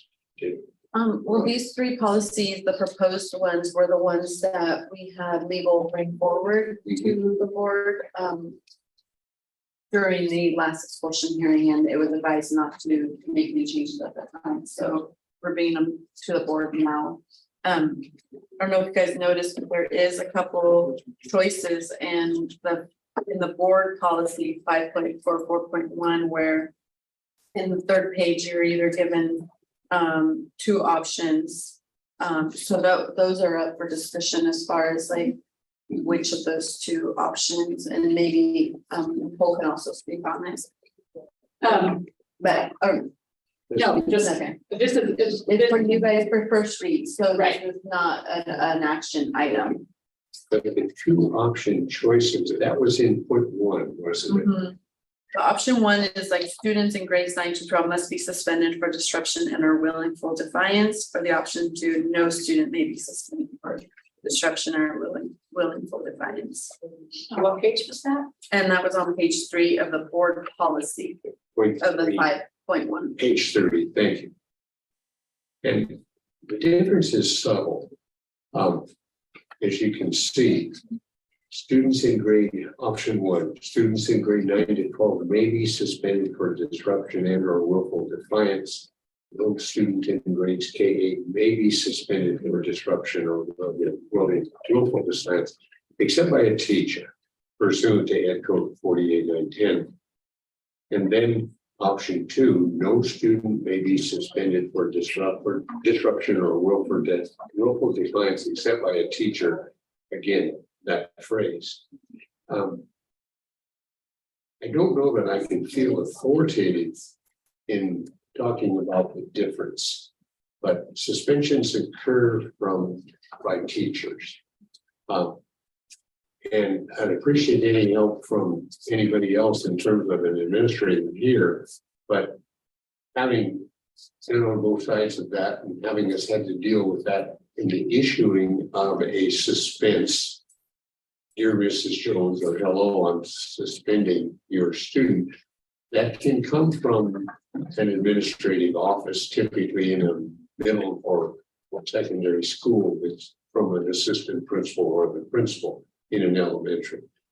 How does that vary between those two? I'm not sure I understand. Sure. No, go ahead. Okay, the distinction here is that the teacher can suspend them from their class. From their class, Not suspend them from the school. I see. Thank you. That I see. And so if you do not have a student the entire day, that suspension can be for period 5. Or something. Or if they're being willfully defiant in your class, you can't suspend them from the class. From that flat shift for the appropriate limited time. Thank you. Yes. And suspending from the class, I've seen situations where people just kind of stand outside the room. It's going to the office, right? Yeah, that's not a practice that is really Approved. acceptable anymore. Yeah. Yeah. Turns out kids can get in trouble outside the classroom Oh, too. yeah. So it's not a best practice. Frank playing tiddlywinks in the courtyard. Get out of here. Anyway, and this is for a board decision, a choice that we would need to, and while we're not necessarily in that section, the difference then is simply that in a secondary setting where there are multiple teachers involved with a single student's behavior. Okay. And option 1 there is students in grades 9 to 12 may be suspended for disruption or willful defiance, whereas option 2 is no student. Because Ed Code does not allow for K8 to be suspended except by a teacher. But that's the primary difference between option 1 and option 2 is option 2 is saying no student, regardless of your grade, can be suspended. Except for the, except by the teacher. And now there is a parentheses in option 1, and then in option 2, the parentheses refers to something exclusive, no, Mhm, as opposed to the option 1 parentheses, which is an allowance. mhm. And I'm questioning how that applies in the middle school, which is typically 6A Mhm. or 689 in the days it was a junior. They cannot be suspended for willful defiance. Which is, That is ed code. that's ed code, right, and that's a change over in the last couple of years. That- Just got that, right? So for example, a student yells to a teacher some profanity, and that used to be a suspendable offense for up to 8th grade, and it is no longer suspendable. So that is an adjustment, and so in considering these options, I would recommend that the board consider option 1. I think suspension is, and certainly expulsion, is always a last resort. And I think that defiance of I'm not going to sit down is, it shouldn't be suspended for that.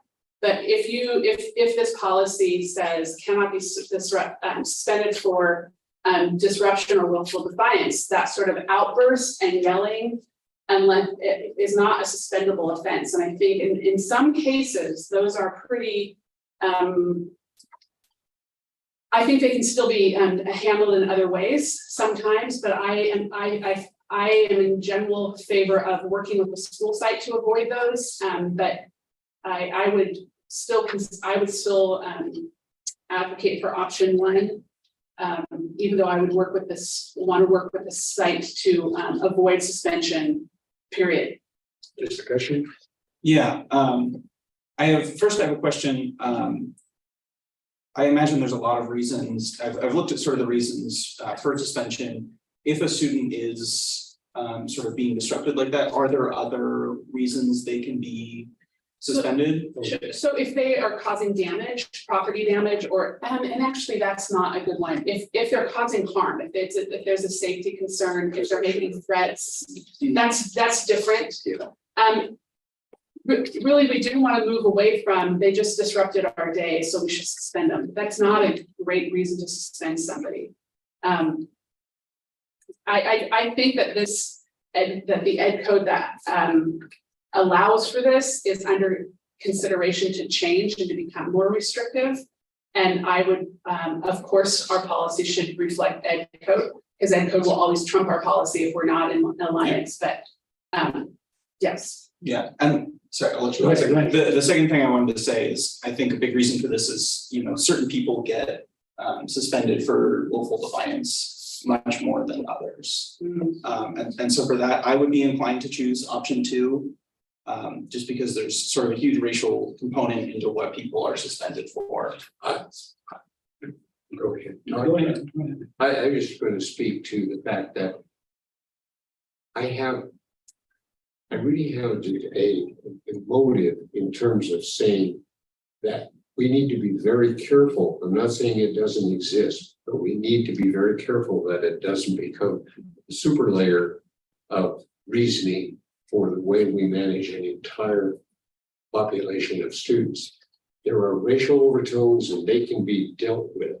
But as far as making them in our policies in unwritten ways, and you say, what was the motive for that? Then you come back with, well, that was a racial motive. I'm not sure that's defensible long term. I don't say they don't exist, but to make them the bellwether of our policy, and I think I may not be using the right words there, but I tend to kind of come down on the other side.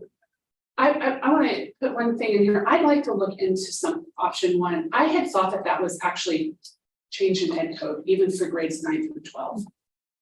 And so I want to look into that because, like I said, if it's in there, I generally want to make our, I don't want to become more restrictive generally with our board policy than ed code allows. That being said, I don't condone just suspending somebody for disrupting our day. It needs to be very, very significant. And I think that Ed Code has caught up with this. So September 13th of this year, a Center Standard SB 274 bill was approved, prohibiting the suspension of students for low-level behavior issues known as willful defiance in California public schools, grades TK through 12. So I think we need to, sorry, we should have, I should have thought more about that. Okay, I mean, that's why it's first read, so. Yeah. What was that? What was the number? SB 274. SB 274, thank you. And who was the? Senator Skinner. So I think that means option one is not an option, actually. Okay. Since September. Good say. Since, yeah, breaking news. Yeah, I want to say, because I feel like sometimes I want to be understood, I appreciate that change. I still generally will support board policy that does not become stricter than what Ed Code allows, but I appreciate that this change has happened because I think what Drew has kind of mentioned has been widely recognized, and this is one measure to address that. and with regard to my remarks about racial, this is the way to treat young human beings who are works in progress. And we should remember that. Some of them come from places where those things are accepted and others where they are not. And we all come with a body of external and internal training that puts us in the building. Remember telling faculties, parents send you the best kids they got. They don't keep the good ones back for senior. And while that's not meant to be anything other than just fun in the faculty meeting, it's the kind of thing that's true. What comes in our door, we do not choose. And therefore, we need to do the best we can to give them the best that we have. Marianne, Yes. first I had a question. It seemed like insubordination used to be a justifiable reason for at least removing a kid from the classroom. Reason for fire. I'm not sure what insubordination means. I think that's I'm not sure if insubordination and defiance were used interchangeably. I think that's kind of the situation. And then the other thing, in reading through all of this, I can see where it's coming from, particularly certain ethnic groups are being suspended more than others. And there's an equity issue there, and then I kind of like I was always skeptical of suspensions because given the gate a few days at home, it's not necessarily a punishment in all cases. And so to look at other options that may remove them from the classroom and doesn't remove them from school is, I think, a really positive approach. But I was also bothered by the fact that in all of this reading I did on all of this, there was one little minor reference to the rights of the students who are there going along with the program, wanting to learn. And how the disruptive is violating their rights. When I was a teacher, I always kept it around. I had a copy of the Ed Code. And I don't remember which one it was, but I would take it and show it to students. And it basically said that as a teacher, I was legally obligated to remove a student who was interfering with the learning of other students. And it was always an effective thing to show the students because, it meant it wasn't just between me and you. This is my obligation as a teacher, and put it on your peers are the ones that are really being damaged by your behavior here. Kids sort of bought into that argument. And it worked, but again, I like that part of the Ed Code because it protected the rights of students who are there and want to learn. And again, nowhere in any of this is that mentioned. I think it's mentioned, not the bill right of the students, but where it says that this is not going to infringe on the teacher's right to suspend them from the classroom. So that still is in effect. Yeah. But again, there was one little reference about, rights of students to have an environment in which they can learn. That's a big right. Yeah. The ed code tendencies now though are, I shouldn't say now though, the ed code tendencies now are to recognize the necessity of having a child in school if he's going to learn. And the need to keep them engaged and involved in an instructional program rather than home for 3 days or 5 days or whatever is the move. Okay, so this is not an action item, but this is a first read. We'll bring these back to the board without the blue boxes, because those are just the CSBA And notes. SB 274 probably needs some look before. Yes. something happens. The only other option, the only other policy that gave you an option, which it seems pretty self-explanatory that it would be option 1, is in board policy 5144.3 on the student expulsion appeals. The options were the county board shall render its final decision within 3 days. And they're gonna hear the expulsion appeal. And the option 2 was the county board that appoints a hearing officer and administrative panel, which is not the case. You guys are the Yeah. expulsion, so that would be option 1. And that was part of the choices that we were given during our Yes. recent issue. Yeah, Just wanted to make a comment, yes. a little aside for fun. I was talking with my neighbors yesterday about how the education has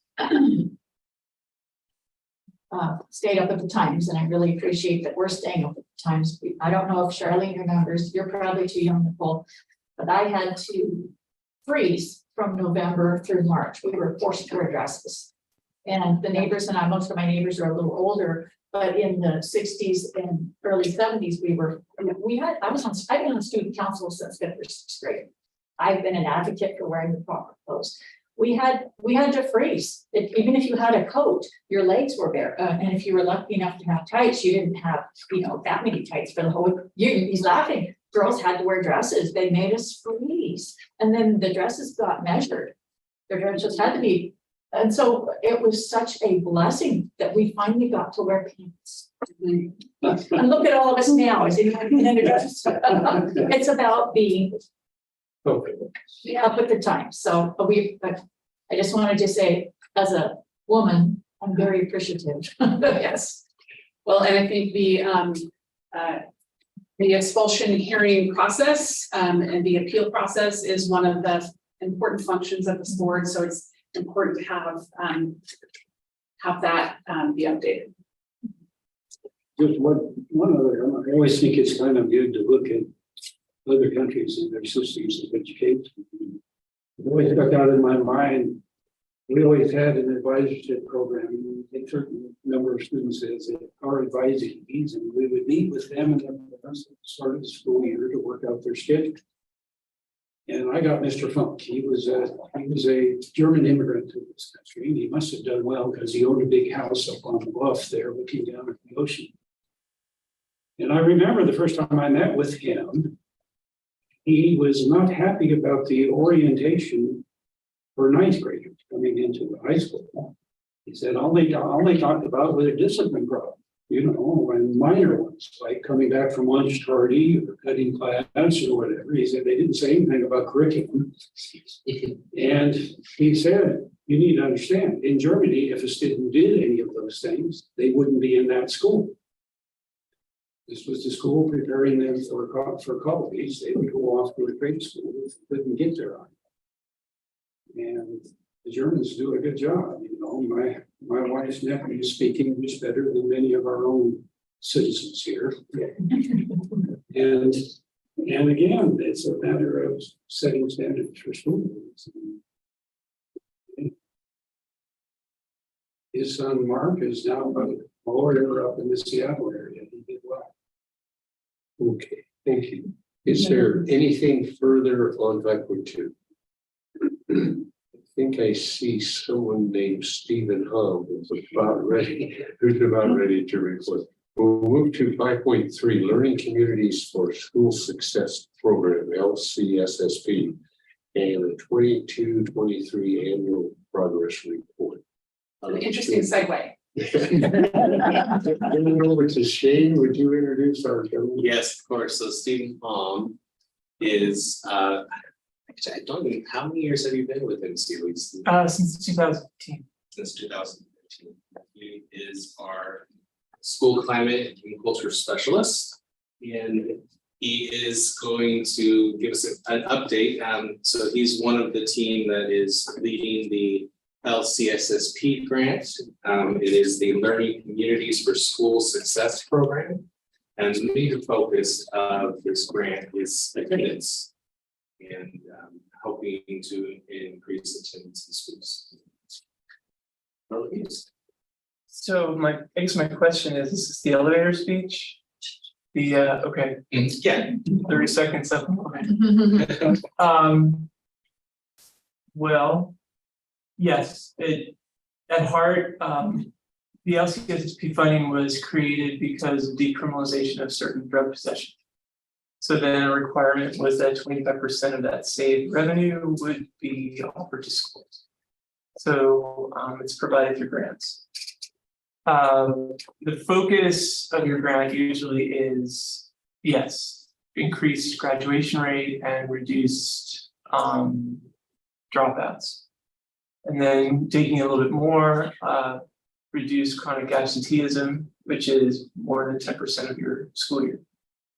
And so we were awarded this grant in 2018 to 2021, and it was cohort 2. And the thrust of that effort was in thinking in multi-tiered, sort of like tier 1, 2, and 3. Tier 1 being universal information, and we use best practices from a source called Attendance Works. And we had a community practice, which was 15 LEAs in the county who met with us once a quarter, and we kind of dispensed with best practices. That's what you do. Basically, the idea is like get good information out there. Being in school matters. Targeted kindergarten, because kindergarten is like the most critical time where people think maybe you don't have to go to school then, or it doesn't matter as much. Focus information on families and parents, because they're the ones, especially in the early grades, you kind of make sure that kids are there. So the last year of that, because it was during the pandemic, 2021, it kind of switched to student engagement because everybody was doing distance learning. So we all met online, all 15 LEAs and us, we brainstormed on how are we keeping kids showing up on the Zoom meetings. Then that sunsetted, and we then earned this grant. And our whole approach to it was to kind of dig a little more deeply into needs assessment. Simply put, like do an individual IEP with each participating school district or school. Like, what is your school need to improve attendance? So pretty quickly we realized that wasn't going to work last year because just everybody's scattered. There's just super busy, understaffed. You know our schools. So we had kind of a steering committee that would show up, and through some facilitation processes, it came to a pretty good quality problem statement, which was there was a loss of joy of school, not just by students, but by staff, everybody involved. People were kind of lost.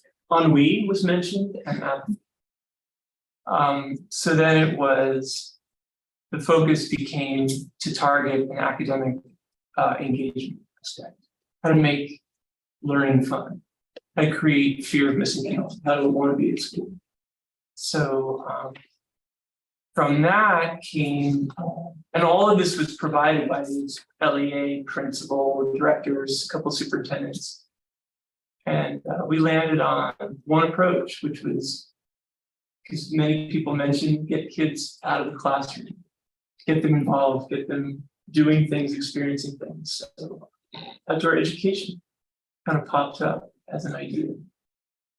So our plan, our ambitious and aspirational plan is to create an outdoor education program countywide with a lead naturalist who would be kind of the outdoor teacher and engage in not just one-off, but a relationship with targeted classrooms around the county at 5th grade, 8th grade, 11th grade, because those are the years that the science standardized tests are given. And to align it with next generation science standards and our local community experts, the Noyo Center, is it Marine Center? Noyo Center, I think so. The Woodlands Science School down that road that goes forever into the Mendocino, and then Hopland Research Center. So at this point, we're developing a year-wide scope and pacing guide, and we are in the process of hiring naturalists. The steering committee is going to be a combination of school leaders and our community partners. So we're driving the content. And we're going to look for different ways to align, aside with traditional ways like attendance, to measure the impact of that effort. So that is it in a nutshell. Yeah. Comment on that too. At Mendocino High School for a good number of years, they had a program, I can't think of the name, where they actually worked together with Fish and Wildlife. Upper Big River, they would count salmon reds.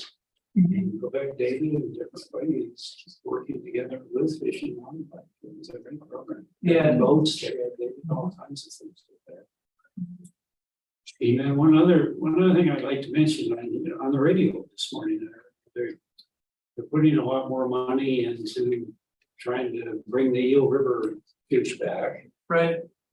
But when I listen to these proposals and things they want to do, and a lot of things they want to do are very good, but they never mention what I think is the biggest problem with the river. And that's that there's an invasive species that is dominating the river. I've got a piece of property on the fourth over there on the side of Cocoa. I could go down there and catch a pike anytime I want. You know, I was talking to a young guy there one time. He said, down around Dos Rios, you've got big schools of those pike that are hanging in there, and you know, it's like a salmon, you know, running the gauntlet. Just Thank you. Steve, in your report, you list 5 schools. Yeah. That's the exclusive group that's involved in the program at this time. Yeah, so there was actually 16, 15 in person, 16 LEAs signed up with because the way the grant is funded, you're funded $50 per student. So we put out a letter of, you know, are you interested? And 16 responded yes, and 15 of them were the same ones, and then there was a new one. Of those, then as we did that steering committee, about 6 showed up consistently. So we had 4 meetings across the year. And those were all to kind of design that idea. And so of those 15 or 16, there are about 6. Yeah, I see 5 on your report. Right, and so those are the ones we're going to reach out to first as pilots because, Okay, yeah, and 3 of them are charters. right, Interesting. yeah.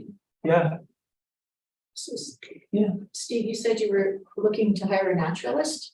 Yeah. Did I hear that? Okay. So the job is open till next Monday. Yeah. How many applicants do we have? There's 2, right? Oh, good, wonderful. Yeah. And does anybody go visit the fish ladder or make a visit Lake Mendocino area? Yeah, I used to take my 3rd grade class there. I love the For fish years. ladder. I go there and I'm not forced to, like, I love to watch them. And like Don said, I used to fish the Eel River. And it's it's terrible. And You should see the Nimbus hatchery that they had in place of. Talk about a lot of king salmon coming out of that ladder. It's really something to see. And then they take the, you can watch them take the eggs out and fertilize them all right there. That's right. very cool. We appreciate you. Oh, Yeah. Thank you very much. Did you intend to remark on the original budget or anything? I noticed that was one of the presentations or one of the offerings that we had in our packet. sure. Particularly. Well, I was curious if you had that as part of your report because we were talking about fishing in the river. And thought maybe you might, whether you intended to include it. It's not a requirement, but I saw that in reading the narrative. I totally could. Do you have a specific question about it? Now, well, your grant award, how long does the program run and the expenditures are on track? And Yeah, okay, got it. Yeah. So it's they're 3 years. It's a 3-year kind of grant life, I guess.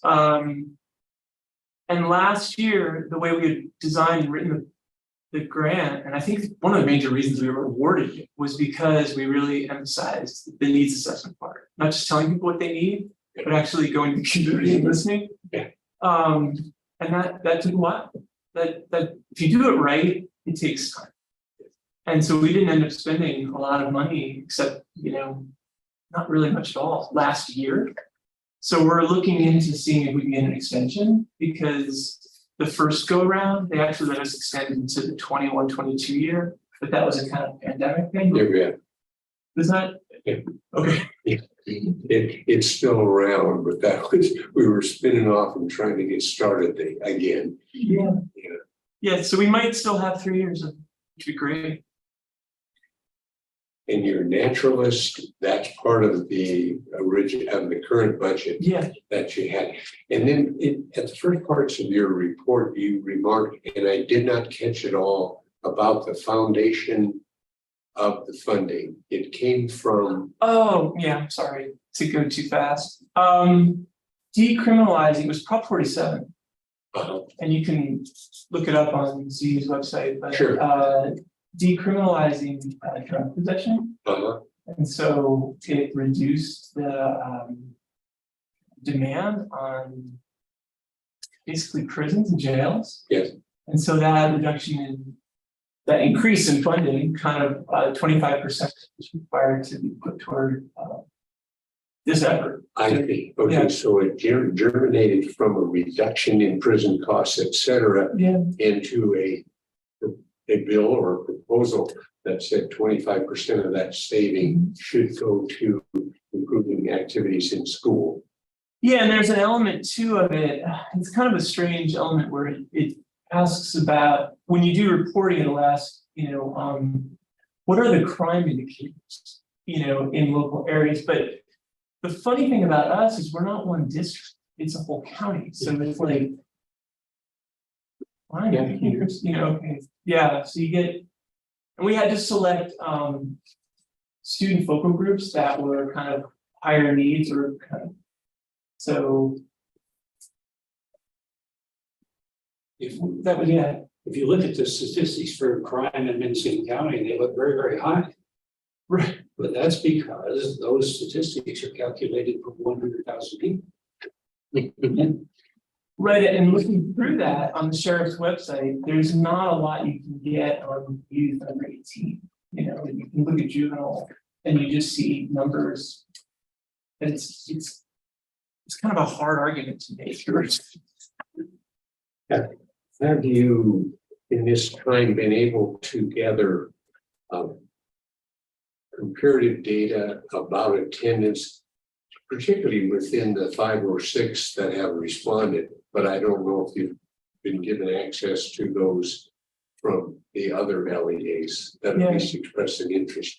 What have you learned? So if another 30 seconds to go back to cohort 2, the first time when we did that tier 1, tier 2, here's good at information. And here's basically tier 2 is outreach, is calling, is checking in with families, is kind of changing your tone to be more compassionate about helping. So we found that because our numbers of students are so small, you wouldn't see a huge, then Mendocino County's chronic absenteeism was about 21%. And then it went to 20, like there was a tiny little nudge. So if you tell a school leader that's the outcome of your effort, they get discouraged. But if you say there's 214 students who were chronically absent and now they're in your schools more, you're making an impact on 214 students. That you make it individual and it has a much more serious impact. For those 5 schools, we don't know yet because we're in the process of hiring the person, putting the medication in place, I guess the prescription, that thing. But I would have to tell you when we get it. But in the fact that there was actually a majority of them were charters, they typically have some kind of differential outlook toward school, that is the family they have.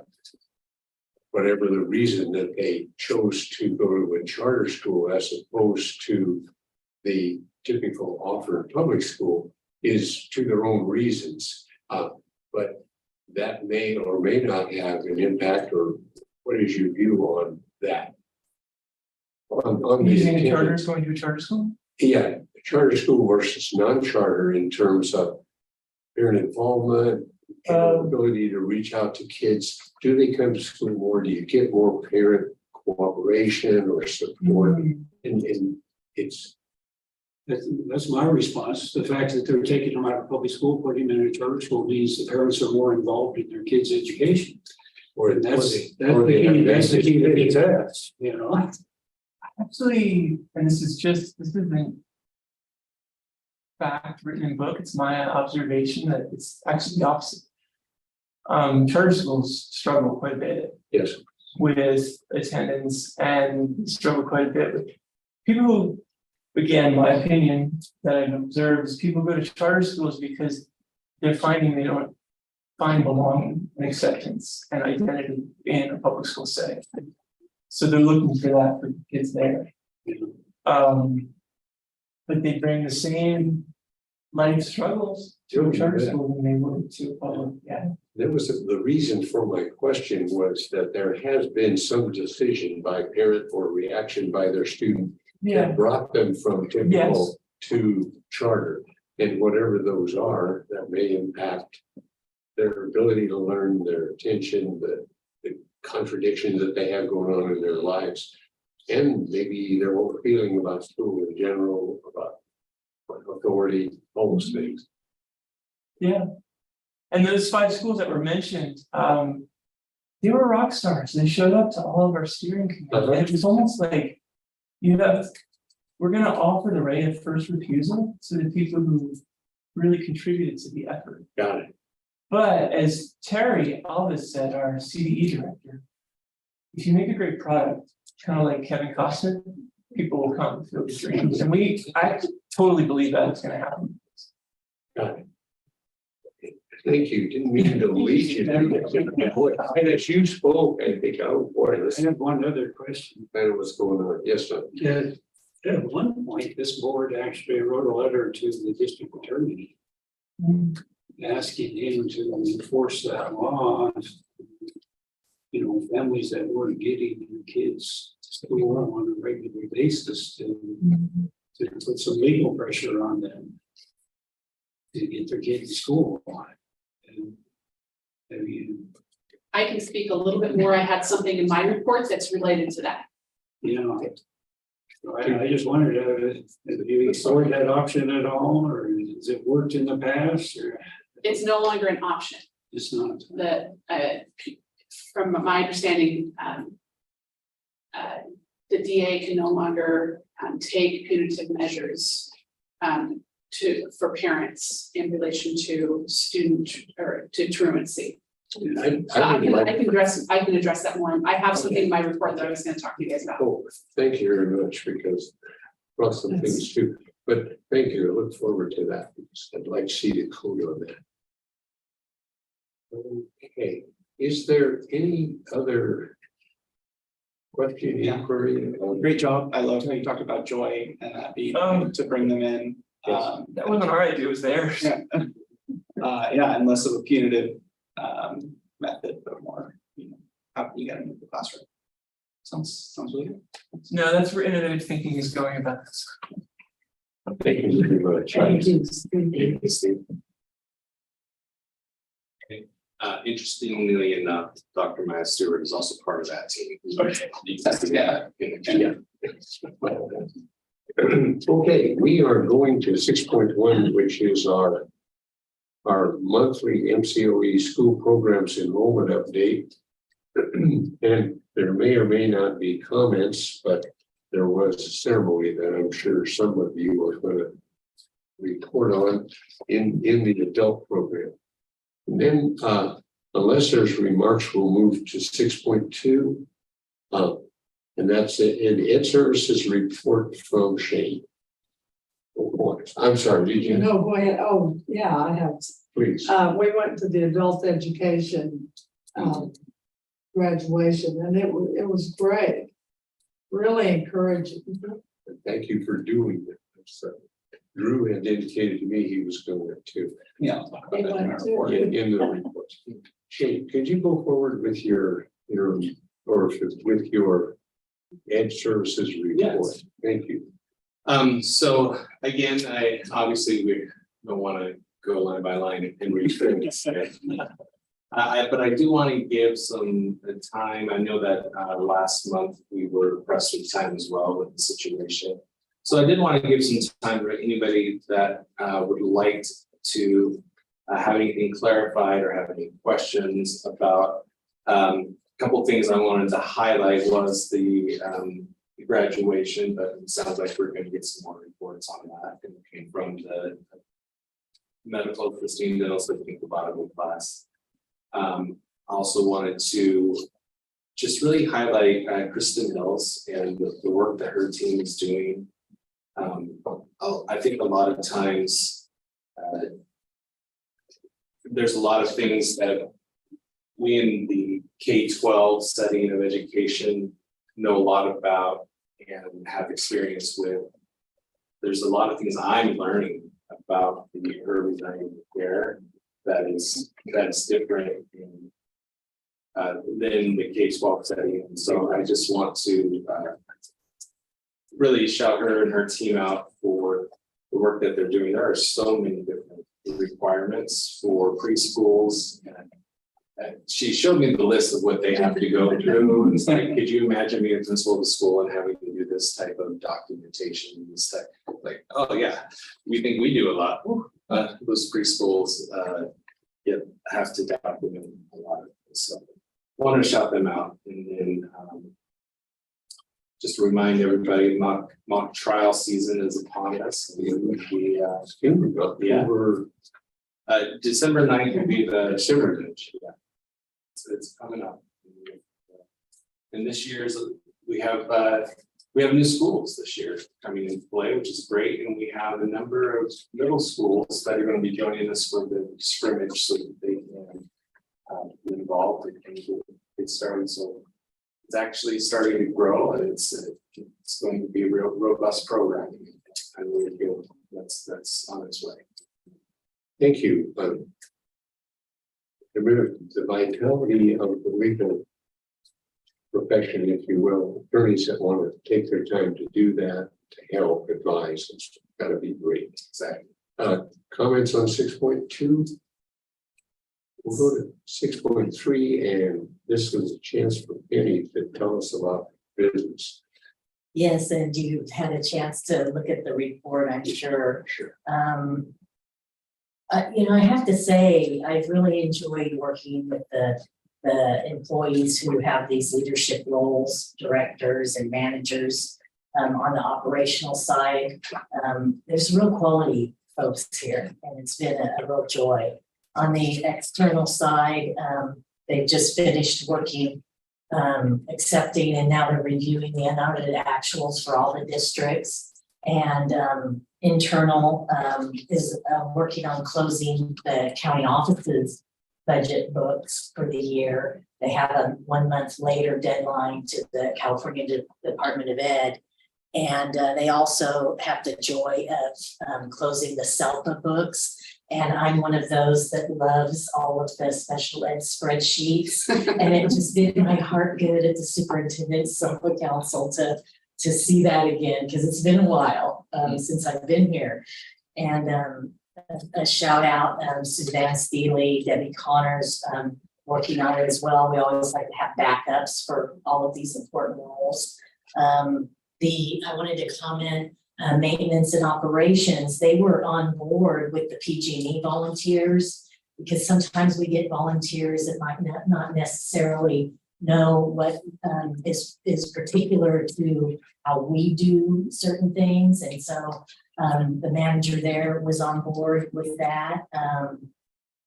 Technology, they're doing their tech stuff, and I think they have a new project coming up working with Potter Valley to update their phone system. So that'll be good for Potter Valley. Risk management, Kylie Heath there is doing an outstanding job. We'll have the great shakeout earthquake drill on October 19th, 10:19 at 10:19 a.m. So everyone will be involved in that. And she also wrote a small grant that our Northern California Schools of Insurance Group awarded us funds for security cameras for our school campuses, the community schools and Oar Creek. And so we're working on notification for staff, parents and students, and then technology will place those. So we'll have a little bit more campus security there. And if you had any other questions, I'm happy to answer them. If I don't know, I will find out. I just saw it as a really great example of what the county office does when Michelle Beaver's putting together a webinar for those districts that have their first interim report, and they've got to have it. And she can pull hands of so many people that, and that person that's doing it, doing about 6 other things too. Yeah. And so thank you. Good jobs. And with that, we are going to ask our superintendent to report. I have so many exciting things that I wanted to share with you. I wanted to express gratitude toward the cabinet level staff members in the school and college, and to those of you that were able to come to the training last week for board members. It was well received by our board members from different districts. I think we had all but 1 or 2 districts participate, and we had several charter schools participate. So the feedback forms that went out, all the feedback has been very positive. So far, 100% have said that they would recommend it to board members, to other board members.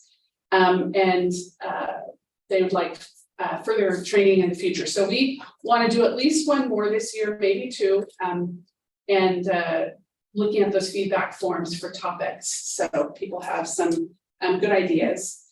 So thank you all for coming to that. And thank you to the staff. That there was a lot of hard work into making sure that there was a meal prepared on, and delivered on time and all that. And then Shane hosted online, which was a lot more effort than you would think. It takes a lot of work to coordinate a hybrid meeting, so I appreciate it. And then Veronica was literally going back and forth between the live room and Shane, so it took a lot of coordination, and I appreciate We had a lot of fun. Yes, good. Oh, good. My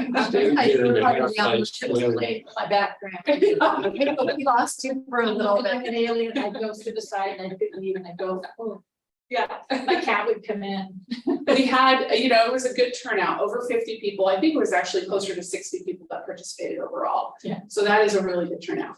The meal was great. Yes, Marinos did a good job. Oh, Marino's Kate, I was wondering who. Yeah, it was great.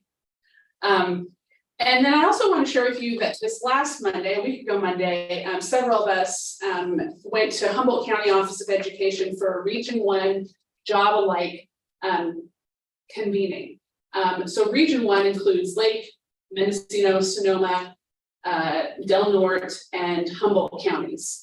And so Mendocino County Office of Ed, we hosted a conference in the summer, and at that, we had job-alike meetings for superintendents, business managers, HR, communications, special ed, some other upper management positions, and discussed some, collaborative sorts of conversations. And from that, it was determined that that collaborative time was really valuable, and we should meet in person more frequently than once a year. And so I think where we've landed is we're probably going to be meeting twice a year, once in Sonoma County and once someplace else. And from this meeting this last Monday, where people had meetings, job alikes, they're going to start doing more regional virtual meetings throughout the year to check in and collaborate and learn from each other. We do a lot that's the same, and we shouldn't have to reinvent the wheel and collaborate whenever we can. So I think by and large, that was really well received as a good time. It's, in fact, our special ed people said to me afterwards, "This is really good." So that was good. And it's great to see other people in their Humboldt County Office of Education and see people in their own environments. So that's good. I wanted to talk a little bit about SARB, which is Student Attendance Review Board. So over the years since I've been superintendent, when I was superintendent in Potter Valley, I remember there was an effort to see if we could get a countywide SARB panel going. And there was hesitancy from the DA, as I understand, to do anything with SARB referral or parents, families that refer to them through the SARB process. Since I've taken office, superintendents have every month checked in with me on where are we with getting a countywide SARB. And so in researching how best to get a countywide SARB going, I've met with multiple people have met with various groups, including the Juvenile Justice and Delinquency Prevention Commission, which is a county appointed by county supervisors. Tani Fernandez and Jennifer McCauley and I met with them during the summer. At that meeting, we discussed truancy, we discussed SARB, and it was brought up that the option for the DA to take punitive measures towards with families, with parents regarding truancy was no longer an option. And I'm sorry, I did not get the code. I will see if I can find out like what code or what changed regarding that. So it used to be, this is years and years ago, if a family was receiving some sort of financial support through state aid, that aid could be reduced if they had a chronically truant student. That it would be a misdemeanor for parents who did not get their kids to school, and the SARB process could lead to that. That has not been the case in our county for a really long time, and the reduction of benefits, I think that changed a while ago. Yeah. So the idea of SARB is ever evolving, and our county, as I stated, our county superintendents really wanted a countywide panel, and so we are putting together a countywide panel. With representatives from various countywide agencies. We've got somebody from public health, probation office. We have mental health representative. We have an MCOE employee who works primarily with mental health. Our superintendents, in discussing this, they all have different things that they would like. And so I don't know that we're meeting everybody's needs, but what we are doing is we are going to have 4 countywide SARB hearing panel days this year. And so that day would look like a referral would come through the process, which means that they go through their district process. The SARB process is really meant to provide support and intervention at the lowest possible level. And so when a student is identified as being chronically truant, notification and notification of the parent is the first step. Sometimes parents don't realize how the days kind of catch up to them, and then they realize, oh my goodness, and it self-corrects. Others persist. And so it's really at the district and site level where the most support can be provided. And so when a student and family goes through that process of multiple meetings, offers and interventions provided at multiple steps, and they continue to be chronically truant, those are the students that could be referred to the county SARD panel. And the counties, so our Dr. Adam Paulson is the continuous improvement director who's overseeing this here at MCOE. And so he has provided templates to all of our districts on letters that can be used, because not all of them have the letters and the structure for a SARD panel. And then last week, we held a meeting with SARD panelists to go over what the process would look like, letting them know that the intent is they're twofold. The superintendents would like to be able to say, we don't want to have to refer you to the countywide SARD. They would like that to be something to be avoided. And that might compel parents who have all the resources, but just haven't followed through on getting their kids to school. Maybe that will help them correct. But also that if they do get there, that panel be aware of countywide resources that could be made available to those families to help correct the problem. Yes, go ahead. I know Mendocino Unified hired a social worker. Yes. And I remember it, not only can that person go and talk to a family about attendance, but they can also talk to them a little bit about how do you structure the home environment for Right. learning. Different things, and it just seemed like such a positive, Right. supportive way of doing it. And as I've been talking to different county entities about this, I'm learning more and more about resources that are out there. Now, I know that our districts know a lot of resources, but you can't know everything. So the hope is that at this level, that something new and effective will be presented, and that will be helpful to the family. On Friday, I went to the Mendocino County Tribes ICWA Coalition. ICWA is the Indian Child Welfare Act. I talked to them about this, got ideas of another panel number that we may add.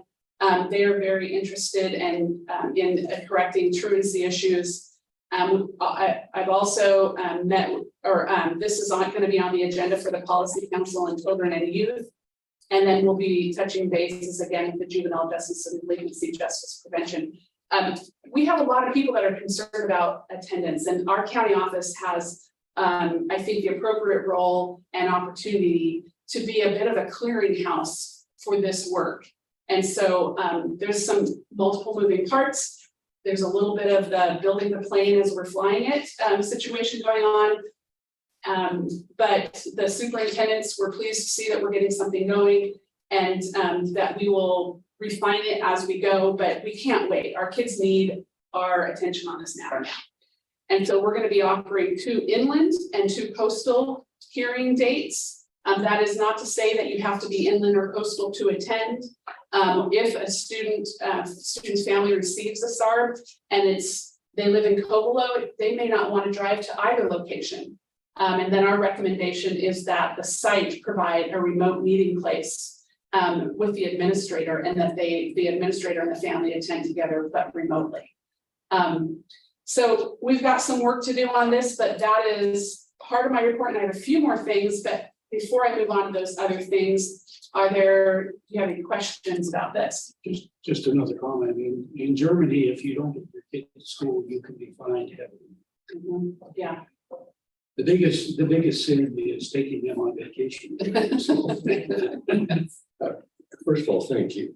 In my report, I intended to talk about this and this and this with the tenants of waiving written magazine articles, etc. But the fact that we're talking about it and really as part of my report, I've kind of been a thorn about this because it's been high on my on my list.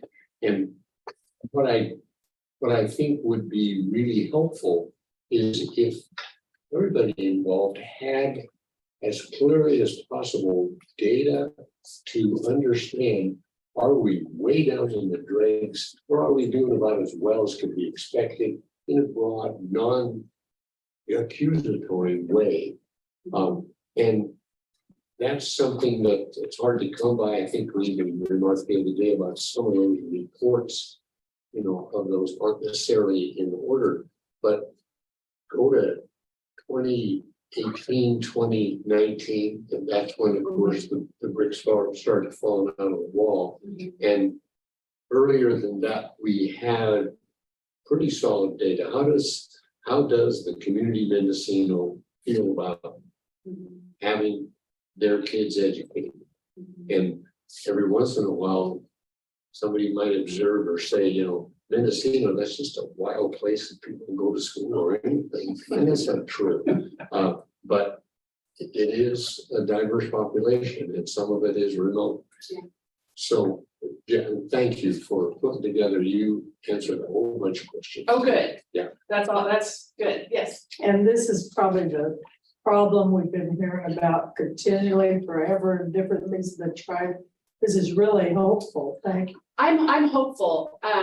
The SARB process, or the countywide SARB really is those most extreme cases, which is part of our attendance problem, but we have a much greater attendance problem, which is all students, and not all students, but all schools have a decrease in attendance throughout our state. And I'm gonna say our statewide attendance, I don't know that it's all schools, our statewide attendance has dropped. And sometimes the public thinks that we worry about this because there is funding linked to that. Those of us that work in education know that we take our jobs really seriously, and the education that we provide, the mental health services, the meals that we provide, all of those things we can only provide if we can get the kids to school. And so when kids don't come to school, it's really a concern about what that means for the child, because as you know, attendance is an indicator of success in schools, which is an indicator of so much more. And so it's really trying to get to the root of the problem. That I'd like to spend more time talking about reading and math and science scores. Those things are super important. And all of those things will be improved if we can get kids to school more frequently. Seems like I remember at one point where we were having problems getting kids to school there at Mendocino High School. And of course, it's a small school, there weren't too many, but Right. they just had the school secretary call home. And the kid is not there, and they call home, talk to the parents, and do the parents know they're not there? Right. And it worked. It improved attendance. And you know, schools are looking at this very carefully, and looking at, does it matter who calls home? It does. It turns out Yeah. that families are more responsive when the teacher calls home than they are if somebody from the office. Yeah. Because, and the understanding is that the teacher cares about my child. The office cares about the bottom line. Right. And so when the teacher makes that call, well, teachers have a lot on them. So if that's, so it's just, so this starts a whole conversation about how we utilize resources and time, and it's conversation we're having, and our districts are having it. At the superintendent's meetings, attendance is discussed formally and informally, pretty much every time superintendents get together. When I was teaching, calling parents, after I tried to work with a student. Anyway, calling them was the most effective. They appreciated hearing so much, and I would see results. Yeah. Yeah, so Yeah. that's good. Well, there will be more to come on this, and like I said, we're building the plane as we're flying it, so we're gonna have some learning to do, but we're starting, we have liftoff, and that feels productive, so. A couple of other things I wanted to share, and I know you guys got the email, we have some staff dinners this week, October 10th, tomorrow, 3:30 to 5 here. And then on the coast, October 12th, 3:30 to 5 at Fort Bragg office. We are also planning the Mendocino County Superintendent's Fall Conference that takes place in October. So that's a time for all of our superintendents in Mendocino County to come together and learn together. And then I wanted to give recognition to Tammy Mee, our Director of Adult Programs. The graduation, as you said, was so great on Friday night. So I was really pleased, and she and Sally Navarez did a wonderful job putting that together. And that concludes my report. Super, thank you very much. Yes, very much. What does the fall conference include for them? Oh, Are you all going somewhere? We do, so we did one in the spring, we're gonna do a fall and a spring, and the conference is, we generate what we want to learn, so they tell us what they would like us to arrange for, and so school, school and college legal services will be presenting. Actually, we might have two different presentations on two different topics from them, we're still working that out. But one main thing is they want to make sure that they get briefed on hot topics, changes in legislation that apply to Mendocino County schools and what that means for practices. And then, so when we learn those, then we talk about, and how are you implementing this? How are you implementing this? There's a ton of collaboration on that. So that is the main thing. And then the other topic that we may be discussing would be negotiations in general. So how do negotiations look in the next couple of years? You know, you kind of get an ebb and flow. So where are we?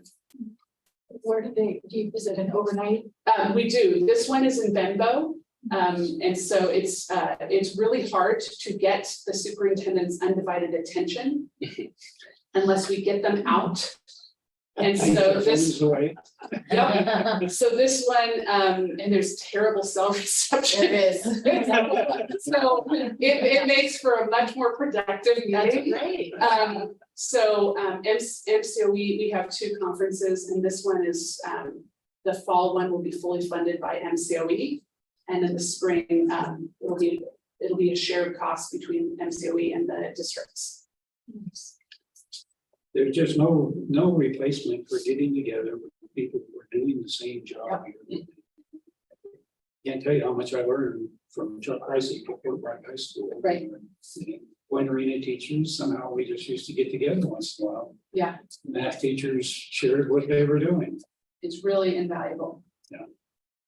Okay, Thank you. thank you, Nicole. One more board member, Marilyn. All righty. Well, I had a really, really great visit with Nicole, invited me to go check out the alt ed program, early start or Creek. And we got a little tour of Isaac, and it just made my heart so happy to see what they do and see how dedicated our staff is. I mean, I've always talked about how awesome it is to go see Tawny Fernandez and her energy, and after all the years she's done this, the passion she still has. She wasn't there that day, but I got to meet the other staff, got to watch some of the early start, not an actual hands-on, but got to interact with the teachers, set up for the family that was coming in. And it was just wonderful. We got to actually see and touch the new benches that they were talking about, the new planter boxes, and it's beautiful. They also included benches and covered seating area for the kids. They had something, but it wasn't as nice as it is now. It was great.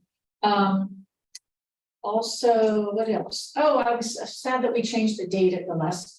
Well, it felt like last minute to me, because I've always enjoyed doing the shake and take, because the dental students are, part of my heart.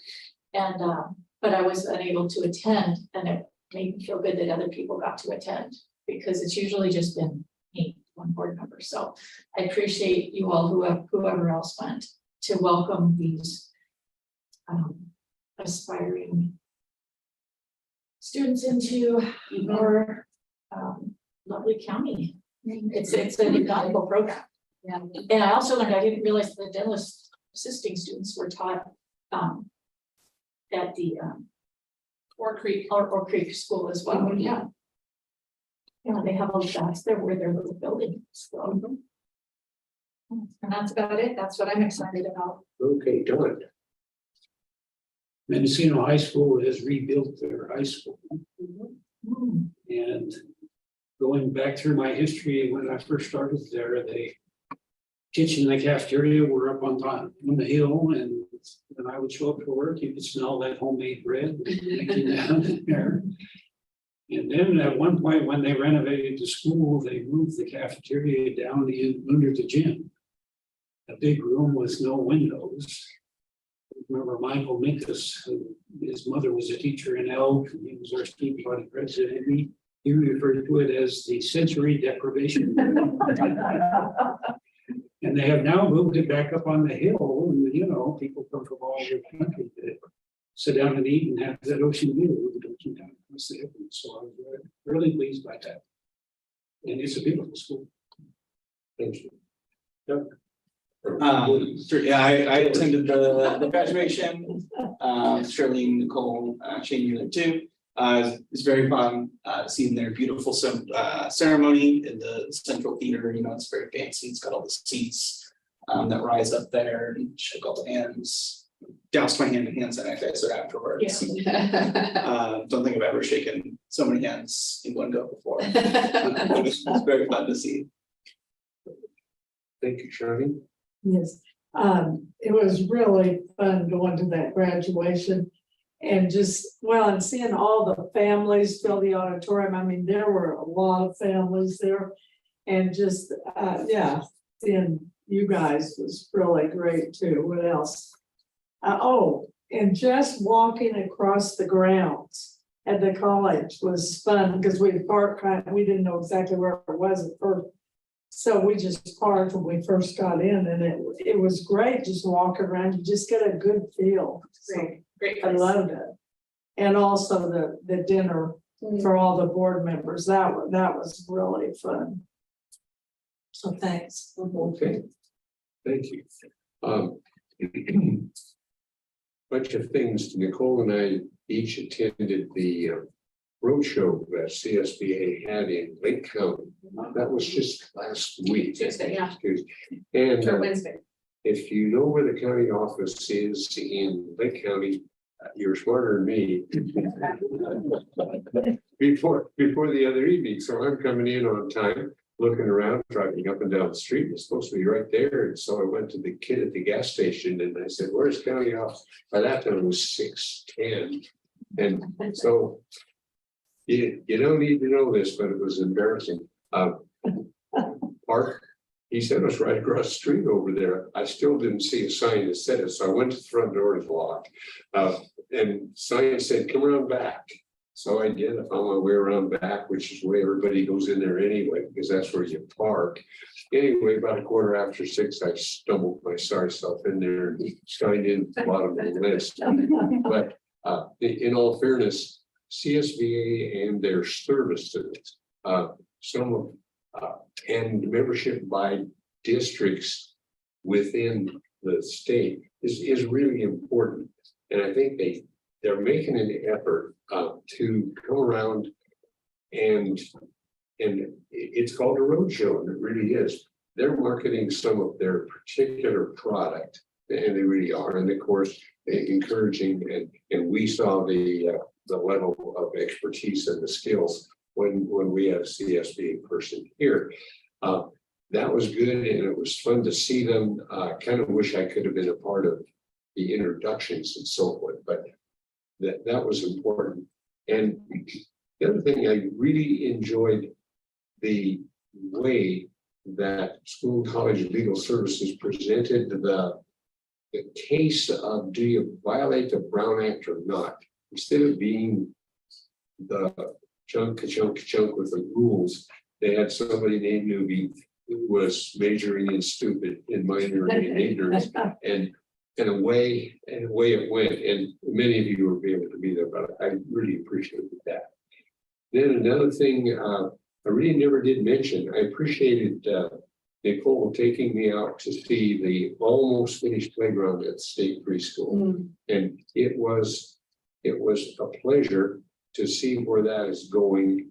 And I see the sign now that says State Preschool and the phone number and all the rest. And I hope that goes exactly the way you want it. And then regarding attendance, and trying to be quickly, if you go online and look into the Economist magazine, the Economist is, they have another publication called 1843, but it's a Brit magazine that has, I think, two publications, one for Western world, one for the other part of the world. But and it's the way that I get my information without all the noise that comes from being part of the American media consumption, as we should hear that too.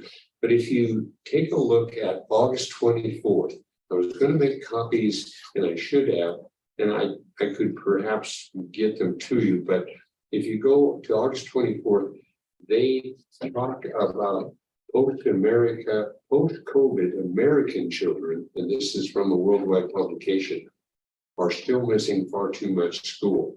And they go state by state, who's doing well, who isn't, and there's more to it. But essentially, the first thing, 250 years ago, Thomas Jefferson wrote one of the first bills, one of calling for universal publicly funded education. He wanted all the children in his state of Virginia to attend classes. Not everybody was convinced, and his bill was never passed. It took over 100 years for schools to become compulsory across the whole of America. Now, most of us are at the age where we remember when, and I don't know if those laws even exist, but schools had what was called in loco parentis. And it was a French word which described when you brought your student and sent them to school. The school at that time was a substitute parent. And that's what in loco substitute for a parent meant. And I always took that to heart in terms of the things we talk about, things we can do, we can't do, don't be punitive, we shouldn't think about their education, all those things in which we are essentially playing a role of a loving, concerned parent, and we ought to be. And that's complicated by the myriad of people that a kid meets in a certain day, but it's still very important. So I just wanted to mention that part, and the excuse me, and the part that Nicole is going forward with SAR. I don't think we can make SAR feel like anything other than punitive to people who aren't sending their kids to school because we're bugging them. And if somebody says, oh, they just do that for the money, I think at that time, if you're an individual and you're just free to attack that, just say you're wrong and go ahead with the realistic reasons that we all know that it's not about ADA, but that's often done. And then by way of confession, first week of school, 3 of my great-grandchildren with their parents and grandparents went to Disneyland. Guilty by association. Thank you. With that, is there anything else for the good of the order? I would entertain a motion to adjourn. So moved. Seconded over there by Marilyn. Thank you. The meeting is adjourned. What's here tomorrow between 3:30 and 5? Oh, staff